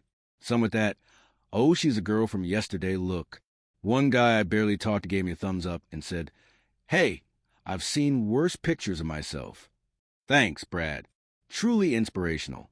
And she was right. Later that day, another coworker, someone I barely talked to, pulled me aside in the hallway. Hey, she whispered. Just so you know, Melissa's been telling people you're unstable. Unstable. Unstable? I swear these people were trying to write a Netflix villain arc for me. She continued. She keeps saying you're sensitive, that you misinterpret everything, that she's worried about you breaking down. Brew. At that point, the only thing breaking down was my patience. The coworker leaned closer. I'm telling you because you don't deserve this. And she walked away like a mysterious movie informant. So now I had proof she insulted me. Proof she insulted colleagues. Proof she slandered upper management. Proof she stole my work. Witnesses. Motive. Opportunity. Basically, everything short of a theme song and dramatic intro sequence. But did I run HR? Nope. Did I confront Melissa? Nope. Did I message the director with a, hey, so your department is a dumpster fire? Also no. You know what I did? I planned. Quietly. Strategically. Like the world's most polite villain. That night, I sat on my bed with my laptop open. Screenshot files neatly organized like evidence in a trial. I wasn't even angry anymore, just focused. I could hear my mom's voice in my head. Revenge is best served cold. But mine was about to be served frozen. Before I went to sleep, Jessica sent me one last text. Jessica, just so you know, Melissa thinks you're the safest person to bully. The quiet one scared her the least. Me? Good. Jessica, why? Me, because the quiet ones also hit the hardest. And then Jessica replied, oh, sh*T. She had no idea how right she was. Melissa, meanwhile, was walking around with unlimited nerve, thinking she had me wrapped around her finger. But what she didn't know was the fuse was gone, the bomb was built, and the countdown had officially begun. If you ever had that moment when your brain suddenly flips a switch, like you go from maybe this will sort itself out to, no, we ball, then you know exactly how I felt the next morning. I woke up before my alarm, which almost never happens unless something is deeply wrong or deeply right. And that day, something was definitely right. I felt calm, peaceful, the kind of peaceful that makes people nervous because they can't tell if you're about to meditate or burn the building down. Spoiler, I chose the third option, the start smiling suspiciously and gathering intel route. At work, Melissa was already in rare form. She strutted in like she owned the building, iced coffee in hand, sunglasses still on indoors because of course, and dripping with that weird fake confidence mean girls borrow from each other. She walked straight to my desk. Morning, she said in that sugary voice she saves for when people are watching. I looked up, smiled, and said, good morning, just like that. Normal, polite, the kind of polite that makes bullies confused. She blinked like she expected me to recoil or apologize for something I didn't do. You finished the report from last night, right? She asked. Oh, yes, I said cheerfully. Made a few improvements, too. Her eyebrows twitched. She wasn't sure if I was being helpful or sarcastic. Send it to me before the director sees it, she said, slipping into her usual bossy tone. I nodded. Absolutely. I didn't send it to her. Not yet. Instead, I saved two versions. One with my name clearly on the contributions. One with no author at all, in case she tried her usual trick. I wasn't playing checkers. I wasn't playing chess. I was playing whatever game involves setting traps covered in glitter, so your enemies step in them and can't lie about it later. Anyway, around noon, Jessica came by my desk and dropped off a printed document. It's the weekly tasks list, she said, except she winked, and I understood immediately. Once she walked away, I opened the pages. Inside, hidden between task lists, were more screenshots from the group chat. This time, Melissa was complaining about a co-worker's weight, someone's religious beliefs, a guy's speech impediment, a manager's divorce, and calling another woman in the office a pick-me attempting to flirt with top management, like this girl had no fear, no sense, no dose of reality. She was doing Olympic-level career self-sabotage. I tucked the papers into my folder. My digital folder already had receipts. Now my physical one did too. Around 1 p.m., something happened that made the entire office go silent. The director walked in. Not just walked, marched, purposefully, like she had a mission. Everyone pretended to look busy, the way we all do when management appears, and we suddenly care about Excel more than our own breathing. She stopped at Melissa's desk. Melissa, she said calmly, I need to speak with you. Melissa froze. Her face did that little twitchy thing, like she was scanning her mental list of recent crimes. Of course. Let me just... No, the director said. Now. Oh boy. The whole office turned into a silent movie. People weren't making noise, but the facial expressions were loud. Melissa followed her to the office, heels clicking angrily. As they closed the door, one coworker whispered, I think the director found out about the comments. Another whispered, which ones? Someone else whispered, she made so many she might need a PowerPoint. Meanwhile, I sat at my desk, pretending to work, while internally wondering if my revenge story had taken on a life of its own without me even having to push buttons. 20 minutes later, the director's door opened. Melissa walked out with the exact expression of someone trying not to cry. Her face was flushed, her eyes were glossy, and she was doing that tight-lipped smile that screams, "Everything is fine. I swear I didn't get emotionally uppercut by my boss." She avoided eye contact with everyone. Then she spotted me. And listen, I don't know if she sensed something or if the universe whispered in her ear, "Hey, girl, you messed with the wrong introvert." But she stared at me for a long time, like she was trying to figure out if I was the leak. I simply smiled back. Sweet, innocent, unbothered. She blinked, jaw clenched, and stormed off. About an hour later, she cornered me in the copy room. Not metaphorically. She literally blocked the exit with her arm. "So," she said slowly, "anything you want to tell me?" I raised an eyebrow. "About what?" She studied me like she was looking for cracks. "I just feel like someone isn't being loyal," she said. Ah, so now she cared about loyalty. I shrugged. "I'm loyal to my work." Her eye twitched. "And to the team?" she asked. "Of course," I said, "as long as the team is loyal to me too." That hit her. She wasn't expecting it. Her fake, friendly expression faltered. "Well," she snapped, "just remember who helped you when you first started here." I smiled sweetly. "Oh, don't worry. I remember everything." She froze. I didn't say it as a threat, but she heard it as one. When I walked past her, I could literally feel her spiraling. She wasn't sure if I had screenshots. She didn't know who else had them. She didn't know how much damage control she needed to do. She didn't know who was still loyal to her. She was paranoid, agitated, shaken, perfect. That night, Jessica texted. "Jessica, she's panicking. She thinks someone snitched." "Me? Well, someone did."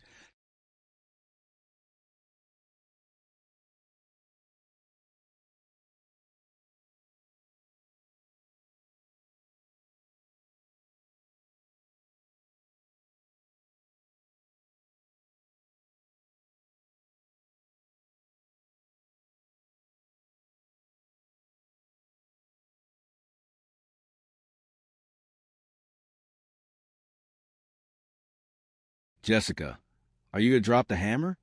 "Me, soon." "Jessica, how soon?" "Me, when she makes the next mistake." "Jessica, which one?" "Me, doesn't matter. She always makes one." And I was right, because the very next day, Melissa did something so bold, so stupid, and so self-incriminating that she basically handed me the final nail for her own coffin. It was like watching someone light themselves on fire just to prove they're not flammable. And that mistake, that was the moment my revenge officially launched. If you thought Melissa was already spiraling, buckle up, because the next chapter is where she basically turned into a malfunctioning firework, loud, chaotic, and incapable of not blowing herself up. So, the day after her mysterious meeting with the director, aka the corporate spanking she absolutely earned, the vibe in the office was weird. Not quiet, not tense, just weird, like everyone was waiting for something messy to happen. And for once, I wasn't the one walking in with anxiety. But Melissa, she looked like she had slept in a toaster. Eyes puffy, hair wild, makeup not makeuping, clothes wrinkled like she ironed them with a punch. She strutted in aggressively, like a raccoon ready to defend its trash can. And who did she attack first? Me. She slammed a stack of papers onto my desk. "I need these fixed," she snapped. Mind you, she didn't even tell me what these were. Just slapped them down like a toddler throwing blocks. I looked at the papers calmly. "You need corrections or a rewrite?" I asked. "I need you to do what I asked. That's what," she hissed. Two co-workers literally paused mid-walk to watch this go down. Melissa leaned in closer and whispered, "I know it was you who told the director something. Don't play stupid." I stared at her for a second, then smiled. The kind of smile that says, "You're digging your own grave, but okay." "Melissa," I said softly, "if the director talked to you, why would you assume it was me?" That hit her ego like a frying pan. She blinked, realized she had basically admitted guilt out loud, and stormed off like a dramatic Disney villain who didn't have her cape. I wasn't even mad. Honestly, I was impressed. She kept finding new ways to self-sabotage. But her big mistake, the one that sealed her fate, happened around lunchtime, and it was delicious. It all began with a company-wide email thread. Someone from IT sent a message asking everyone to update their passwords. Normal stuff. No drama expected. Except Melissa hit reply. Oh, let me repeat this for the ones in the back. She hit reply all. And what did she send? Not a thanks. Not a will do. Not a updated smiley face. No, she responded with, maybe if certain employees in this company weren't so lazy and useless, we wouldn't need constant security reminders. But I guess when HR hires anyone these days, this is what we get. To the entire company, every single employee, including HR management directors, the CEO, and the IT guy she insulted directly. And the funniest part? She sent it by accident. 2 seconds later, the office turned into chaos. People gasped. People wheeled their chairs backward. Someone whispered, "Oh my God, she's done." Someone else literally said, "LMAO, no way that just happened." I opened my inbox and saw it. I swear I felt angels singing. Because here's the thing. Her message wasn't just rude. It wasn't just unprofessional. It confirmed her attitude. It supported every screenshot I had. It matched her exact tone from the group chat. It was literally the digital fingerprint of her behavior. And she sent it willingly to the whole building. She basically printed her toxicity on company letterhead. 2 minutes later, another email came in from a director. "Melissa, please come to my office immediately." When I tell you that room went silent, you could hear someone blink. Melissa's face drained of all color. She slowly stood up like a malfunctioning robot and walked toward the director's door. One co-worker whispered, "Should we take bets on whether she comes out unemployed?" Jessica texted me from across the office. "Jessica, this is at OMG. I know I'm watching history." "Jessica, she's dead." That email was her obituary. 20 minutes later, Melissa returned.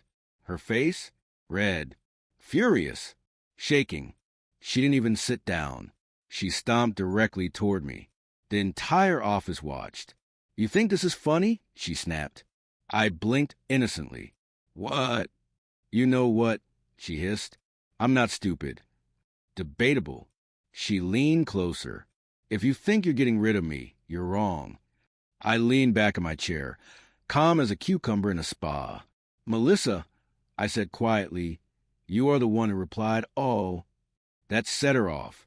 She started raising her voice, not yelling, but speaking enough that everyone near us could hear.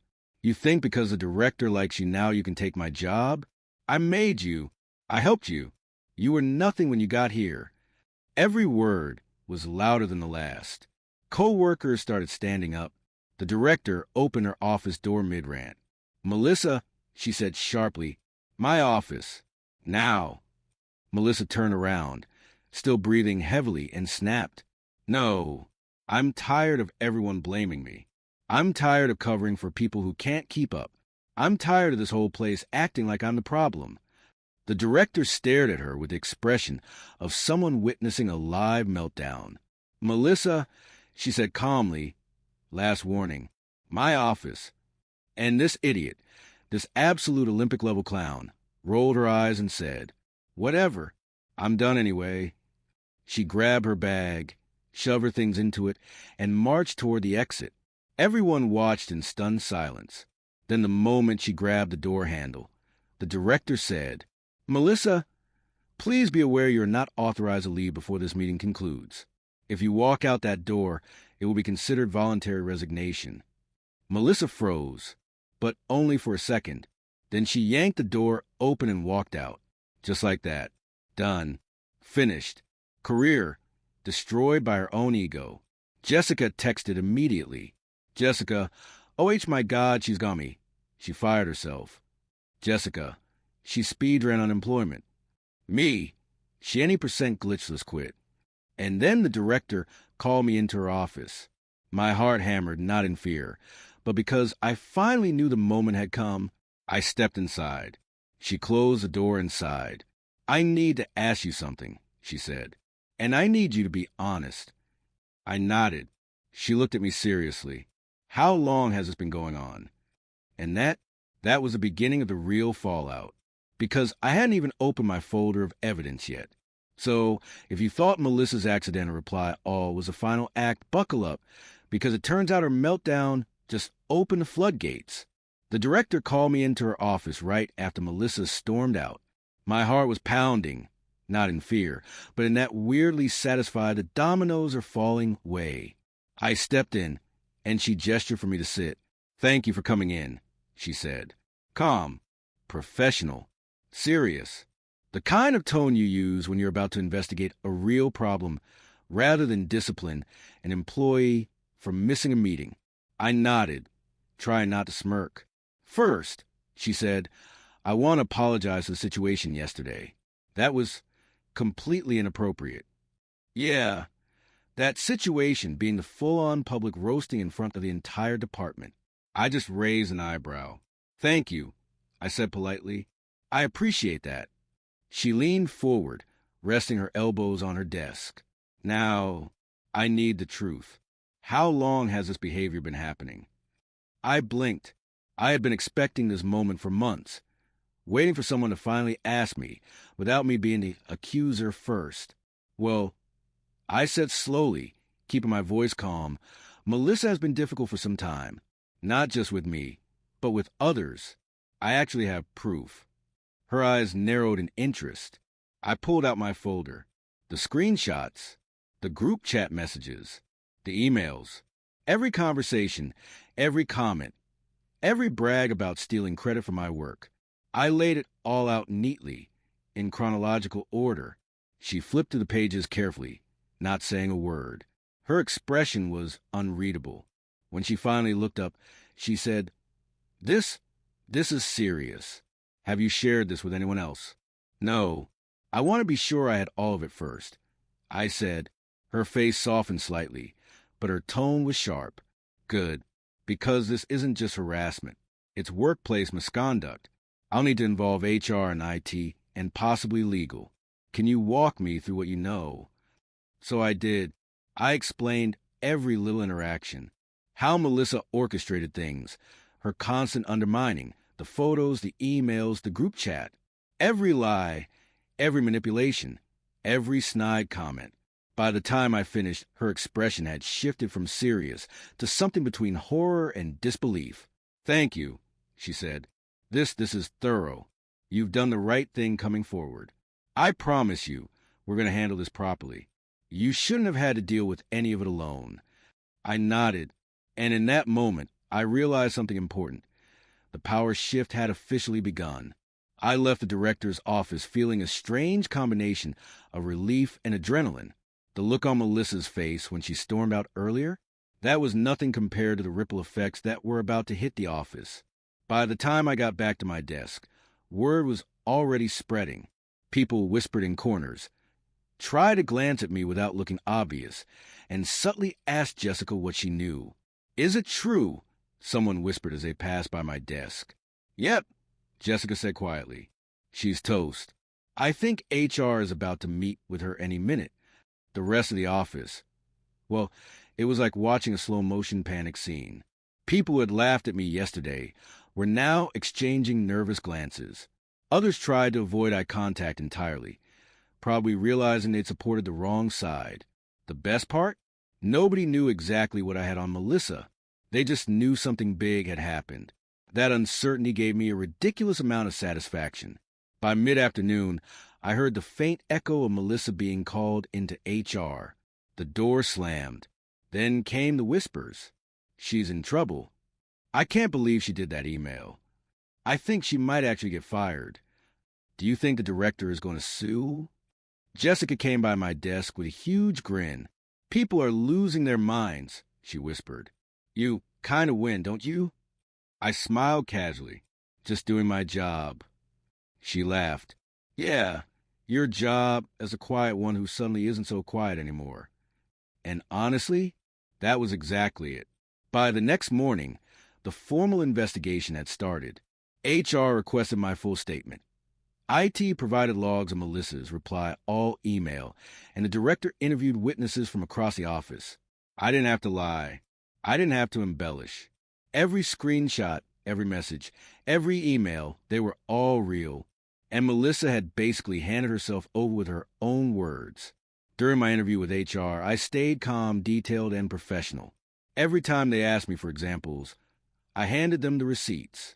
When it was over, I left the room and paused for a second. The air felt different. The office felt different. People who had mocked me now walked past quietly. Some avoided my eyes completely. And the ones who had been quietly supportive, well, they were smiling, nodding, sometimes whispering, "You deserve this." It was surreal. A week ago, I was a laughingstock. Now, I was a quiet storm that had finally arrived. By Friday, the word was out. Melissa was officially on probation. The HR investigation had flagged her behavior as serious enough that if anything else happened, termination was immediate. She tried to keep up her usual demeanor, but it was falling apart. She looked over her shoulder constantly, avoided me completely, and muttered complaints under her breath that no one dare repeat out loud. And the funniest part? She had no idea who had triggered the whole investigation. Was it me? Probably. Did she know? Definitely not. By the end of the week, the office had shifted completely. The bullies who had laughed at me were quieter. The ones who had been envious now treated me with cautious respect. And Jessica? Well, she just winked and said, "Welcome to the team, boss." Here's the thing I realized through all of this. Sometimes quiet people aren't weak. Sometimes we just watch. We wait. We gather evidence. And when the timing is right, we strike. Melissa underestimated me. She underestimated how long I'd been paying attention. She underestimated my patience, my calm, and my ability to play the long game. And the office learned something too. Being cruel, manipulative, or arrogant in a professional environment doesn't pay off. Ever. I didn't celebrate with fanfare. I didn't post passive-aggressive messages on Slack. I just went about my work, smiling a little more each day, feeling the quiet satisfaction of knowing the truth was finally out and justice, in its own slow, methodical way, had been served. And if you ask me, that's the best revenge of all. By the time Monday rolled around, Melissa had officially become the office cautionary tale. The kind of story whispered in hallways, passed along with exaggerated facial expressions, and occasionally turned into a "remember what happened to her" meme among co-workers. But here's the thing. I wasn't done. Not even close. See, when someone like Melissa decides to self-destruct spectacularly, the universe tends to reward the quiet ones who have been paying attention all along. And that's exactly what was happening. Monday morning, the director sent me a calendar invite for a private meeting. My first thought, did I miss a memo? Did Melissa somehow manipulate her way back into trouble for me? I walked into her office, and instead of looking stern or angry, she looked impressed. "Sit down," she said. "I've reviewed everything you gave HR. The emails, screenshots, the group chat." She paused, shaking her head. "It's astonishing how much you documented." I nodded, pretending modesty, while inside I was doing a quiet little victory dance. She continued, "We're going to formalize this. Melissa's behavior is going on record. If anything else happens, she will be terminated immediately." That said, she leaned in, lowering her voice. "We also want to know who else might be affected. Were you the only one?" I smiled faintly. "Nope. I know others were also targets. Some just didn't come forward." She exhaled. "Good. That will help HR understand the full scope. And thank you, really." I left the office feeling like I'd crossed some invisible finish line. The first major victory had been secured, and the quiet storm in me was swelling with confidence. Back at my desk, the office buzz was palpable. Melissa hadn't been seen for the first 2 hours, and the rumor mill went into overdrive. People whispered, "She's probably crying in her car." Did HR tell her she's on probation? I heard IT pulled all her access. By late morning, Melissa returned, pale-faced and jittery, clutching her laptop like a life raft. She tried to act normal, smiling at co-workers, pretending nothing had happened. But it was like watching someone in a poorly written sitcom. Every gesture screamed desperation. She approached Jessica first. "Can we talk?" she asked softly. Jessica's expression was priceless. Half pity, half amusement. "Not really, no," she said sweetly and walked away. Melissa's next target? Me. She came by my desk, standing too close, leaning over my shoulder. "Look, I know things got out of hand. Can we just forget about it?" I looked at her calmly, smiled the kind of smile that isn't threatening but carries weight. "We can forget it," I said slowly, "once the director and HR decide what to do with everything. Until then," I left it hanging. Her face went white. She stepped back, muttered something under her breath, and retreated. I swear the office collectively inhaled. Later that afternoon, the director called another emergency meeting. This time, HR, IT, and a few department heads were there. Melissa was present, but she looked like a cornered animal. The director started. "Melissa, we've reviewed everything. This includes emails, screenshots, and reports of workplace behavior over the last 6 months." Melissa tried to interrupt. I can explain." "No," the director said firmly. "Not now." Then, one by one, the evidence was presented. The group chat, the stolen work, the emails, the slander, it was all documented. Every single piece corroborated by either screenshots or witnesses. Melissa's face turned red, then pale, then red again. You could practically hear her soul screaming. And me?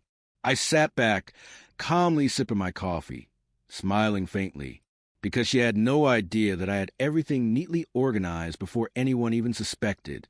I didn't have to speak. My silence carried more power than any words I could have said. By the end of the meeting, Melissa was officially warned. Any further incidents would lead to termination. Her panic was visible, almost comical if it weren't so deliciously satisfying.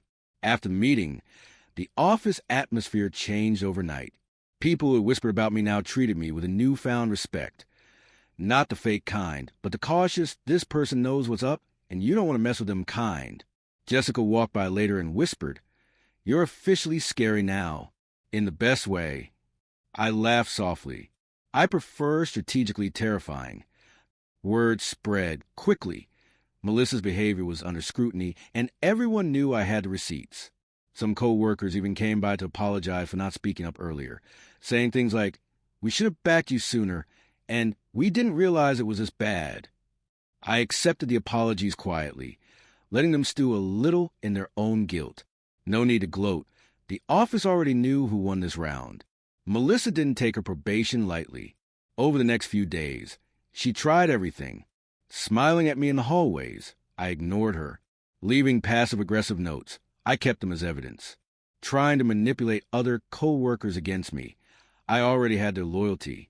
Bragging to HR that she was a key employee, HR had already documented enough to counter that. Every single attempt failed spectacularly. Every move she made, I had anticipated, and every move only tightened her trap.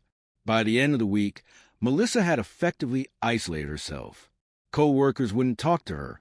Management had her on probation, and her only allies had quietly distanced themselves. She looked around the office one morning and realized she had no power, no respect, no control. That's when it hit me. True revenge isn't loud. It doesn't need to be dramatic. Sometimes, it's just waiting for someone to destroy themselves while you quietly document everything. And that's exactly what happened here. I spent that Friday reflecting on the past few weeks. Humiliation, anger, and meticulous planning had transformed into something unexpectedly empowering. I realized a few key things. Patience is underrated. Waiting for the right moment makes all the difference. Documentation is power.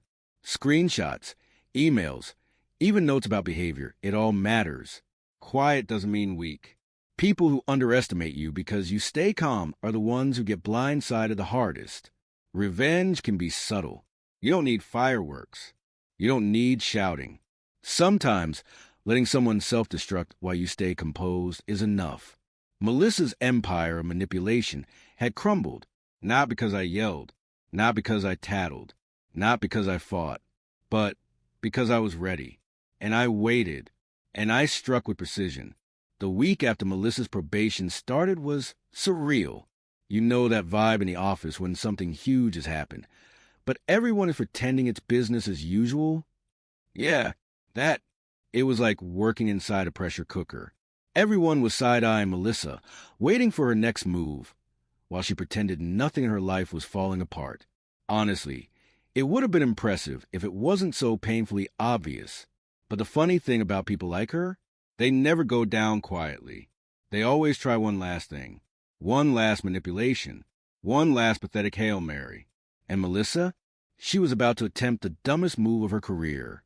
If you've ever dealt with a narcissist in panic mode, you know there are stages: denial, panic, false humility, blame shifting, a desperate, spectacular meltdown. Melissa had officially entered stage 3.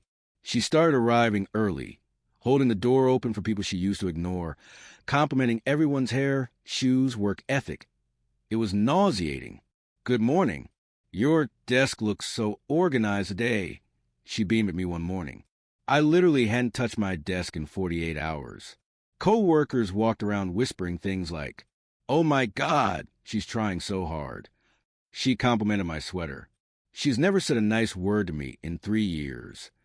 She just asked me if I want to help with my emails. Help with emails? It was a level of fake kindness that should have been studied in a psychological journal. But underneath the sweetness, you could feel the cracks forming. About midweek, she approached me with a wide, unsettling smile.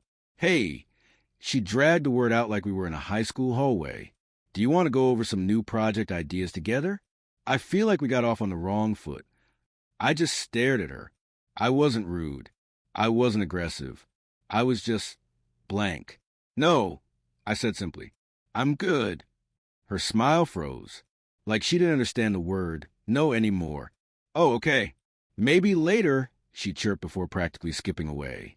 The office went silent for a full 5 seconds after she left. Then Jessica whispered, "She's officially delusional." The director wasn't playing around anymore. Melissa was being monitored, not stalked, not micromanaged, but every task she touched suddenly had eyes on it. And Melissa definitely noticed. She kept accidentally showing up at the director's office. I just want to clarify something. I wasn't sure about the email.